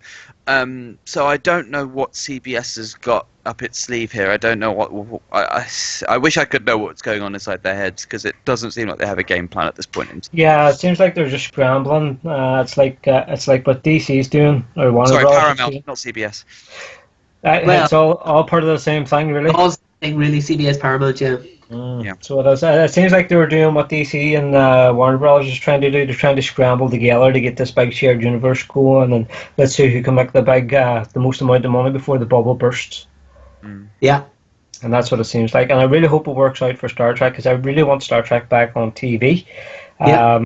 You know, that Star Trek's been my love of science fiction from the get-go. Nothing to do with the fact my name's Kirk and my father's called James, even though I've had a lot of slagging over the years. But that's my claim to it. I think that's what started off my whole geek side with the comics and everything. It all came from Star Trek, from watching TNG with my dad back in '89. Yeah. Well, I'm the same, because I mean, my screen name online, be Riker. it Twitter, be it anywhere, is Riker Donegal. I've been using that since I moved to Donegal almost 20 years ago. And before that, I was Riker Leitrim with Hotmail and various things. So Riker is my favorite Star Trek character, and Star Trek: The Next Generation profoundly affected me as a TV watcher and a fantasy watcher, science fiction watcher, a comic book reader. It would be great to have Star Trek back on weekly TV, you know. So I'm curious, Definitely. what was it about the Riker character that interested you so much? Say that again? What was it about the Riker character that made him your favourite? That's a good question. There's a couple of things. There's a couple of things that really stood out for me. I thought the way he handled Best of Both Worlds, that was a defining moment for not just for Star Trek the TV show, but also for the character of Riker having to step up, and it showed that he could step up when he had to and could go toe to toe against his own captain, but that he very wisely chose to stay on the Enterprise, because that became a story point then. Yeah. Why is this guy still on the Enterprise when he's now more than capable of commanding his own ship? And that was the thing of him staying because of that. The other thing I loved about him was the connection. There was 2 episodes. There was the whole thing of the character of Minuet that he found up, who was not a real person in the first season episode. I think 11001001, and 4 seasons later the character comes back in the episode where he's trapped inside, the alien has trapped him inside the delusion, and it's playing his son, and he realizes as soon as he sees the home movies and he sees that this is the woman that he was supposedly married to, and I liked the idea that the character, I suppose I connected with that the character he still hung on to that idealized character, that female, that woman that he wanted to be with, who wasn't even real. Yeah. So those things, I was like, I get this guy, you know. And I like Jonathan Frakes a lot. Anything I've ever read a lot of interviews, seen him in interviews. I take it you were a big fan of Manic One then? Say again? I lost you there. I thought, were you a big fan of Manic One then? The Mannequin movie. Yeah, that was a really bad joke. I'm lost. Right. Yeah, sorry. Forget about that. That was just a really bad joke about Minuet. So, but So interesting what you were saying about his about him having this still having an idealistic this world in his head with this woman, and given the fact that throughout the entire series he is notoriously the womanizer. It's true. It's a good contrast, I guess. Yeah. It showed that extra side. I mean, I thought that Next Generation it didn't quite get the characters down pat in that first couple of seasons for a variety of reasons, but when they did bring their game from season 3 on, for all the characters, they brought their A game with Data, with Riker, with Worf. Ron Moore did so much work on the Klingons. and with Worf, stuff that came to fruition, I suppose, in Deep Space Nine. But there was all those layers were there, and that with those characters, and that was Riker for me, you know. And I loved the character, just loved him. I think there's one other thing with him as well was with the Diana. Every time he interacted with the Diana character, and you kind of felt like he's playing her a little bit, and you know he's got this thing in the back of his mind. Oh, you know, we've broken up, but you know we'll get back together at some point. I think then when you saw the future episodes, whenever she hooked up with Worf, and then you saw especially the very future episodes where you know they're married, and you see he's a very resentful character, then a very angry character, and you just realized, well, play got played, you know, and. Kind of all of that kind of backfired on him, and he just realized that, you know, the womanizer side that he has been putting on for a long time, it just backfired in a way. Sorry, Frank, I was cutting you off there. Sorry. No, it's okay. I mean, I think you're right in what you're saying there about him being the player, the womanizer, and the fact that he held the candle for Minuet was the fact that he fell in love with something not real, so he felt he had to be a player, and that's, you know, which one really was he? You know, could he not find somebody that he wanted to be with, even though he was trying to play Diana, who ended up with Worf, or not Worf, that was Jadzia. I'm thinking on that, Jadzia Dax. But what I wanted to say was something, when you started talking about Ron Moore, has anybody seen Outlander? Nope. No. No, it's him and Stephen A. Robert. It's in Scotland. It's about this couple. They go on their honeymoon up under the Highlands, and I don't know. I can't remember any of the name of the lead characters, but the wife anyway. She disappears, and she ends up back in time, and the whole series is about her trying to get back to her husband again. And it's done, as I said, it's done by Ron Moore and Stephen A. Robert, and it's really well done. And I think you guys would like it. I need to check it out. I've heard a lot of great things about it. I pick up Entertainment Weekly, and I see it's on the cover of the lady in the shop. That's season 2. When I went in to get this, because I have it reserved, she was like, "Do you want a paper bag for this?" She was having a lot of fun with me when I went in. I hear great things about the show, and on my checkout list. I'll check it out probably in the summer, and because it's Ron Moore, I'm expecting. Yeah, I'm thinking if it's as good as all the hype, I'm expecting to like it. And it's got time travel, so yeah, exactly. Yeah, it is very well done, and I'm looking forward to season 2 of it, which is partly in France, because that's so it is. So that's going to be good. It's kind of gory. It's not Game of Thrones gory, but some of the stuff they do is really kind of cringeworthy to watch, as a lot of people wouldn't like it. But that's what kept my interest as well on it. That's actually just made things a little bit easier to stomach on it, Frank, because when you just gave that synopsis for a second, it sounded to me like a gender reversal of the time traveler's wife. I'm not. No, it's not like that. I'm not good at explaining stuff, which you all can see right now. But no, definitely check it out. It is good, especially just because it's Ron Moore and Stephen A. Robert, and they wrote the best of DS9 and TNG. Well, speaking of new shows from former Star Trek people, and I am a fan of Brannon Braga, but I'm a huge fan of Brannon Braga. I love what Brannon Braga did on Voyager, but Brannon Braga's new show, which I'm now starting to watch, is Salem. I don't know, are the three of you aware of Salem? I've tried it. Oh, I love it. I've started watching it there at Christmas. It's the Salem Witch Trials. Yeah. It's. I love the casting. Janet Montgomery, who was on the second season of Human Target, Fox's brilliant but much missed action adventure show from a few years ago. She's the lead in it. Very complex, interesting. Well, in the first season anyway, complex and interesting, semi-bad guy. But that's a show. So I'm brilliant show that I'm watching. Week, the same network that has that started Underground. Did you see about this? It's not a fantasy show, but it's a new series about taking the slaves to freedom in America in the 19th century. I was going to ask you about that. I've seen that. Brilliant. Fantastic first episode. So with those two shows, I'm suddenly watching all these shows I'm watching now are kind of set pre-1900. If I add Outlander to the mix, that's another show where it's just people in fields covered in dirt. But I'm fine. I'm Our fine. childhood. Yeah, back when we used to go outside. Pretty much so. So it was, but no, it's very good. So you definitely have to check it out.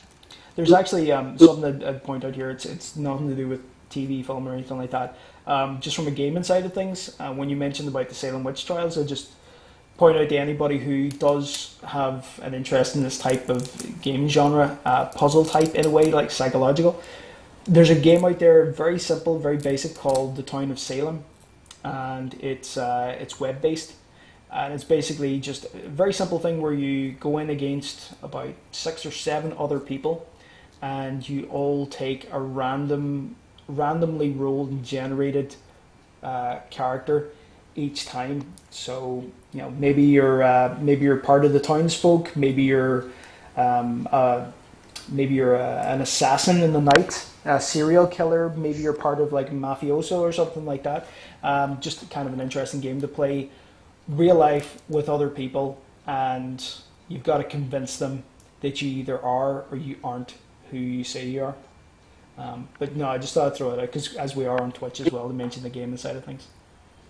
Yep. That's Town of Salem. The Town of Salem, yeah, free to play game, web based. You're playing with other people, and it's about manipulation. So it's actually very text based. You're just talking to people to convince them rather than moving a character around on the screen. So something to try. Cool. I feel like I kind of killed it with that one, but what's the? I can hear a click, click, click, click, click. Is that the musical number that I was hoping for an hour ago? Is that the start of? It's entirely possible. Just wanted to throw on here as well, just kind of getting back to the whole DC thing and Commissioner Gordon. J.K. Simmons. Yeah. So do you think they might bring Spider-Man on there then? I want a photograph. It's a shame because he was so perfect as J. Jonah Jameson, wasn't he? He was. So I can't imagine anyone playing the part quite like him. And they've got a real uphill struggle in that regard. But hey, he's been great in lots of things. I mean, Whiplash and obviously Spidey. And he's a great voice actor as well. He's done a lot of voice work. His credentials are numerous, and he's obviously was he Oscar nominated or did he win? He won, didn't he? For which for Whiplash? For Whiplash, I think. I'm not sure. I actually only watched that about a month ago. I only found out about it a month ago, and I'll be honest, I've seen it once. I still don't know if I like the film. It's left me a little bit confused because there were some fantastic performances. It was intense, fantastic film. But at the same time, coming away from that film with how it ended, I feel like did they really take the story in the right direction?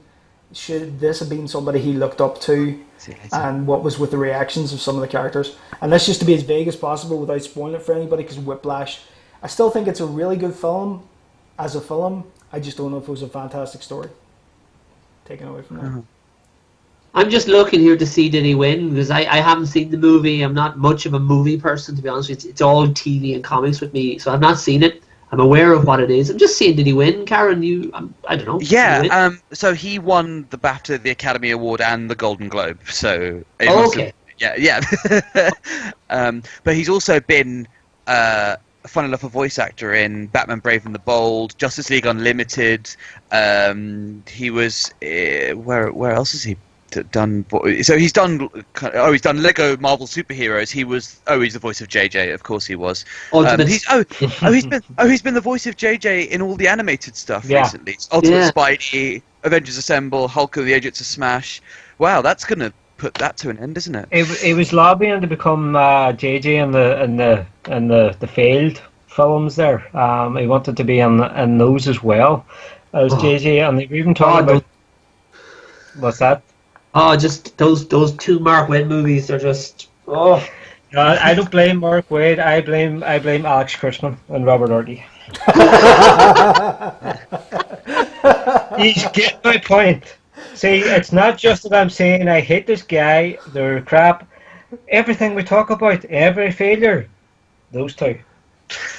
Oh my god, hang on. I just need to Wikipedia them to see if they've done anything good, because otherwise Yeah. it's going to really help me. Things I just can't remember what they are. So they have. Oh my god. Alex, Okay, Yeah. Mission Impossible 3 wasn't terrible. No. Watchmen Wasn't great. wasn't terrible. Ender's Game, the movie, Oh. wasn't terrible. Scorpion, it's terrible TV show. I watched the pilot of Scorpion, it was dreadful. Oh yeah, that's true. See, Mind you, Scorpion- Fringe, Sorry. he EP'd Fringe, and Hawaii Five-0, the new Hawaii Five-0, and the new Limitless, which have all been not terrible. Limitless is fantastic. I love Limitless. So yeah, he's the exec producer on Limitless. Sorry. It's Scorpion. Executive producer on Alias, Alias. Orsi was on Alias, and Jack of all trades. That's Bruce Campbell, for God's sake. And Xena Warrior Princess, 6 episodes as EP. That's pushing things back the other way. It really is. Alias- I've got to admit, Frankie, I'm sorry. if you That's guys okay. said Fringe, You guys, that's, you guys can convince me that these guys are actually good.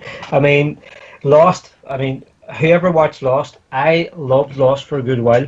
It went back and forth, and just the whole thing was wrecked by that last episode. It was like Enterprise.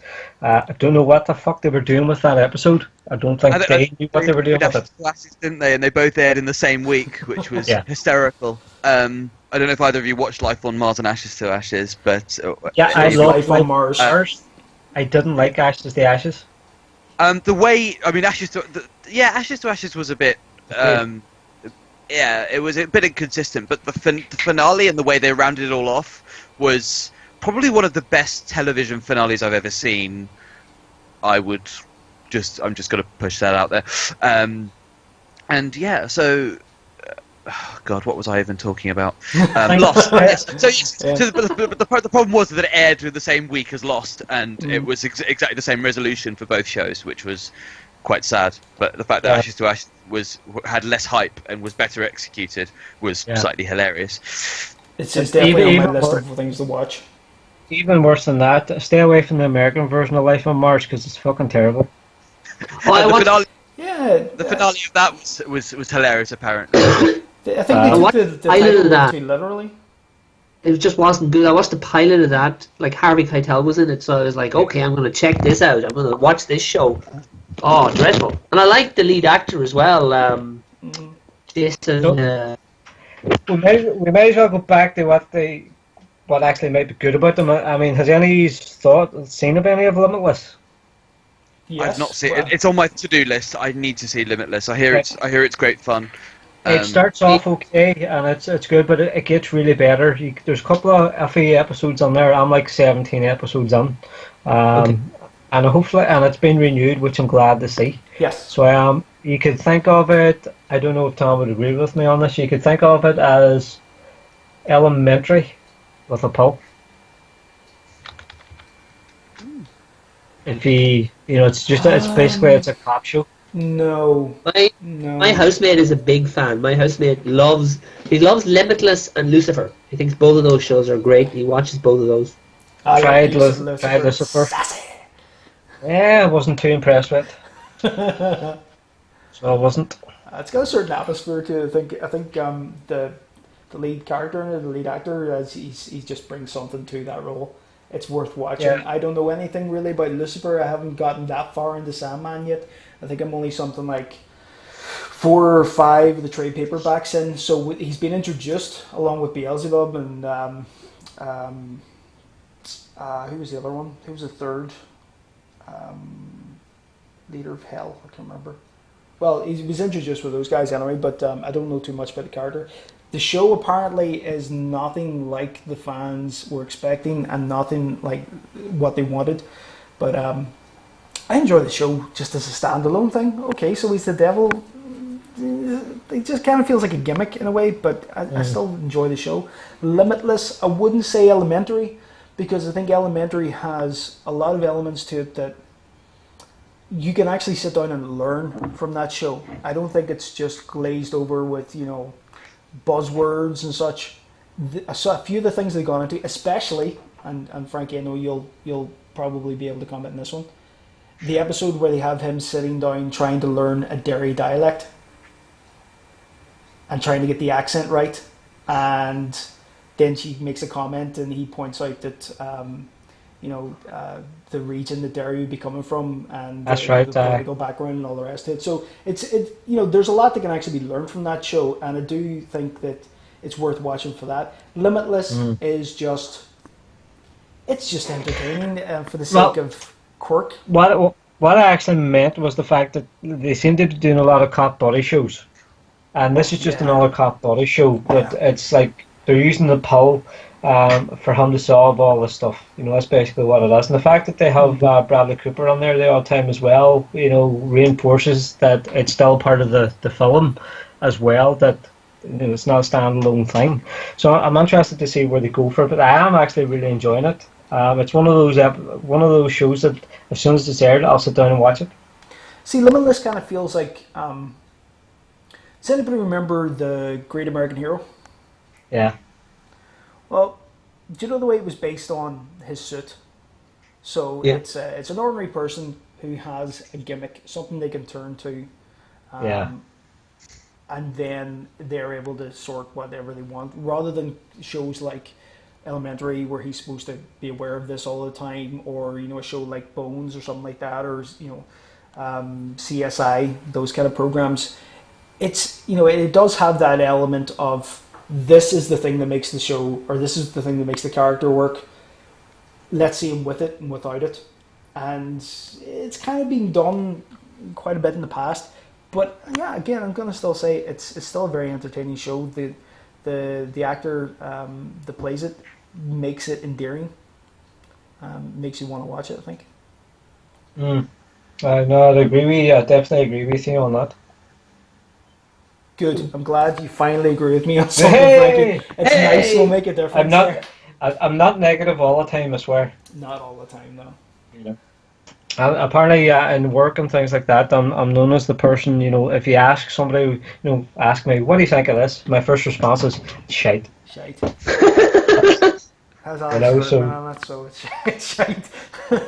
I just annoyed with the guys. I mean, it's the same kind of reason why I'm annoyed with Brandon Braga as well. I mean, he just wrecked Trek back then, and that was the whole reason why it ended up going down the pan until Abrams came on board. Really, but with that, I mean, Star Trek 09 was a great film. I think Into Darkness would have been so much better if they hadn't tried to do the whole Khan thing. Yes. It could have stood on its own, and I think that because they lied to everybody about it, up until it was released, it's not Khan, my name is Khan, and everybody's like, I knew it was you, or who the hell are you, I've never heard of Khan, so they confused people with it, really, and I think that was his dry run for Force Awakens, because Force Awakens was Into Darkness done right. Every step of the way it was done right, so it was. It'll be interesting to see where they go with that series. Guys, I'm just realising that we've been having a bit of banter for about 2 hours now. Yeah, and I'm realising it's time for me to go. It's always food with me. Like last week as well, I need to go and get food. I was eating an apple. I need to drink. I need to eat. So I think it's time for me to go and feed myself, because I eat 11 times a day. So is that what you keep done? That's how I do. I keep my girlish figure. Well, that's what they say. You eat regular amounts during the day. That's how you keep the weight off you. That's apparently true. Yeah, it's not me, but it's apparently true. Yeah. So I'm going to go and eat. This has been a lot of fun. It has. It has. I agree. So next week is going to be the exercise and nutrition episode. We're going to have Michael coming in and giving us some tips on how to stay lean, mean, acting machine, and Do you know what it is? It's this diet of old TV shows. Yeah. You mentioned Greatest American Hero. I think my microphone was still on mute then, but I'm actually watching an episode, of course, of The Greatest American Hero. I'm down to the last 5 or 4 episodes of The Greatest American Hero. I've been watching it for the last 6-7 years, couple of, in blocks. Yeah. So I'm watching it right now. It's so good. Oh, it's so good. Yeah. Anyway, I wish they'd revive that. I wish they'd bring back the Greatest American Hero. Now is the perfect time to bring back the Greatest American Hero with all the... Are they not? They said that they were going to. They were doing a film, were they not? Well, they Yeah, did but the I film, think didn't they?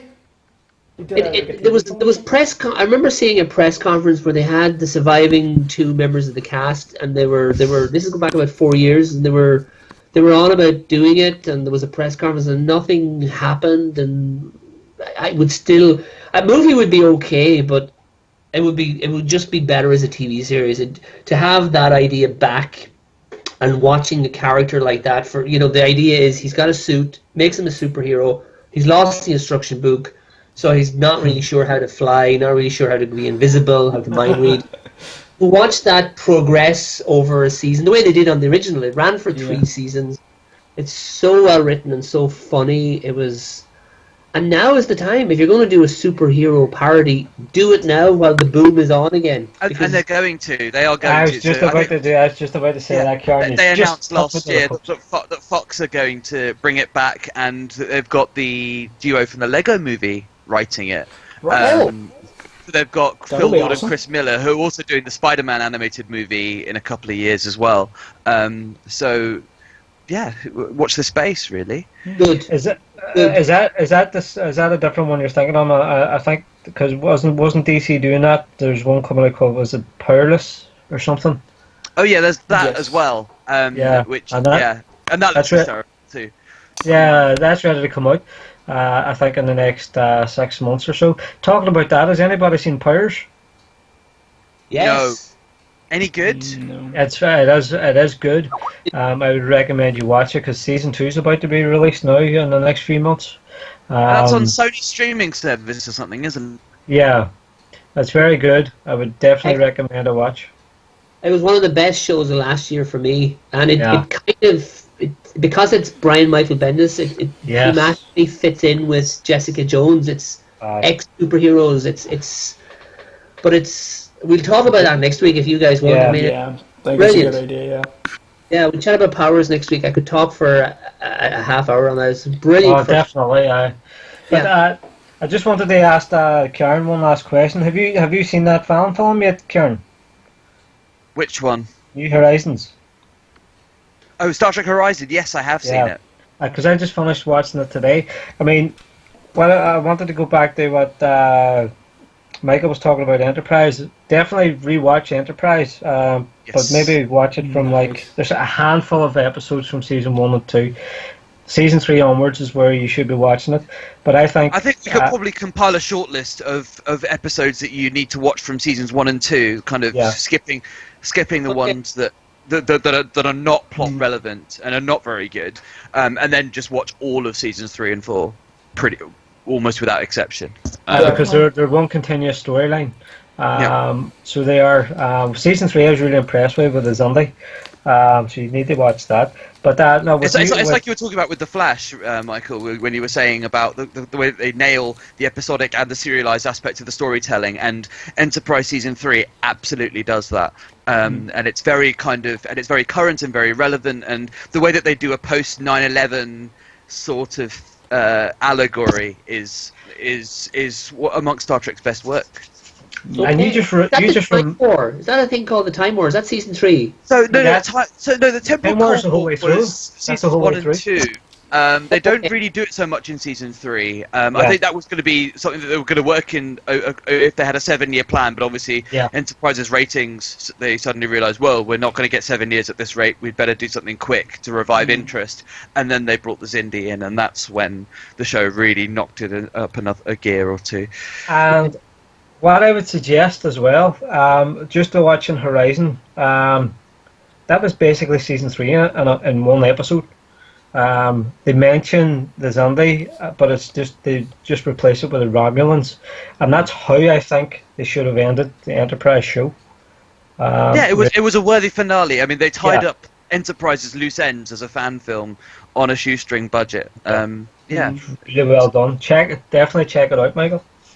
Well, that's something I think we can do between this week and next week. For anybody who is watching this either on Twitch or on YouTube, be aware as well. I haven't put the details in. I will put them in a little bit later on in this channel of everybody's Twitter account, and for the Bit of Banter Twitter account as well, just at a Bit of Banter. And we can put up information at the same time during the week. You were mentioning about a potential episode list for people. We can put that up as a list as well. Add a few things in there. And I think what would be a good idea and would be very helpful to anybody that's watching this, either live now or watching it in future, again, like I say, on YouTube, if you're able to get either onto this channel and leave us a message, or if you're able to get us on at a Bit of Banter, then throw in so many comments, suggestions, anything that you think it'd be worth talking about. If you want to hear something coming from us in that respect, we can throw it in for future episodes as well, outside of the rest of the usual banter that we kind of just throw in here each week. Yeah, and watch The Flash, Michael. Yeah, Watch The Flash, yeah. Well, my plan is I'm very regimental in my viewing plan, so I usually watch The Flash on a Friday evening, and I always watch the new episode. But I got drawn behind for a couple of weeks, which never happens. So I'll probably watch it on Friday night, and then that means that I'll have an episode. I'll be a week to week then for the rest of the season. Just on a last note that I wanted to say there as well, because it just came out of my head. None of you guys have checked out Colony. No. Right. It's very much like V. That's what I thought. Right. Now, it seemed, while I'm watching it, it seems, do you remember the reboot they did of V? Yes. Yeah. Forget about that and just watch Colony. That seems to be the way they're going towards it. Colony is, we don't know who the people are behind it at the minute. It's kind of like, you're probably not going to see who it is until the last of the season or something, but it has done well. Some episodes are a bit but it's a hell of a lot better than that V reboot. No, it wouldn't be difficult. Check it out. It wouldn't be difficult. Yeah, cool. Darwin Callies is in it from Prison Break. And yes, and she's gorgeous. Yes. And she signed up for Prison Break. Your wife will be watching this. Hey? Don't forget your other half will be watching this as well. Just, before you say anything, you shouldn't be saying there. I'm just saying, she's only an actor, that's all. Yeah. Simple as that. And she's back on Prison Break. I see during the week she's going to do... That's what I said. I was just saying that as Tom warned me there. Just signed up for Prison Break, so, God, I love that show. Love Prison Break. Anyway. It lost its way in season 4. Season 4 was completely rubbish. No, I liked it. It was stupid. Like Mission Impossible. It was like, they were like this Mission Impossible team, and I was like, okay, I can believe that. Because what else are you going to do? Exactly, yeah. Well, it's definitely something, again, we can cover on next week's episode. Yep. It's one of these things where I think we probably have to wrap it up just purely because if we don't, we could be chatting about this for the next 10 hours. We need to get going, don't we? Yeah. Right. I wouldn't say that because Karen looks absolutely knackered now, so I wouldn't quite say it's alright. It's just because I'm trying to flip my body clock over to nights, so I'm... Yeah. You're a nights week, are you? Yeah, next week, but I'm around next weekend, so we can dissect the Civil War trailer and talk about a few other things next week. Cool. Okay, guys, I'm out of here. That was fun. Well done. Thanks, gang. Thanks, Karen. Take care. See you next week. Thanks, Karen. Thank you.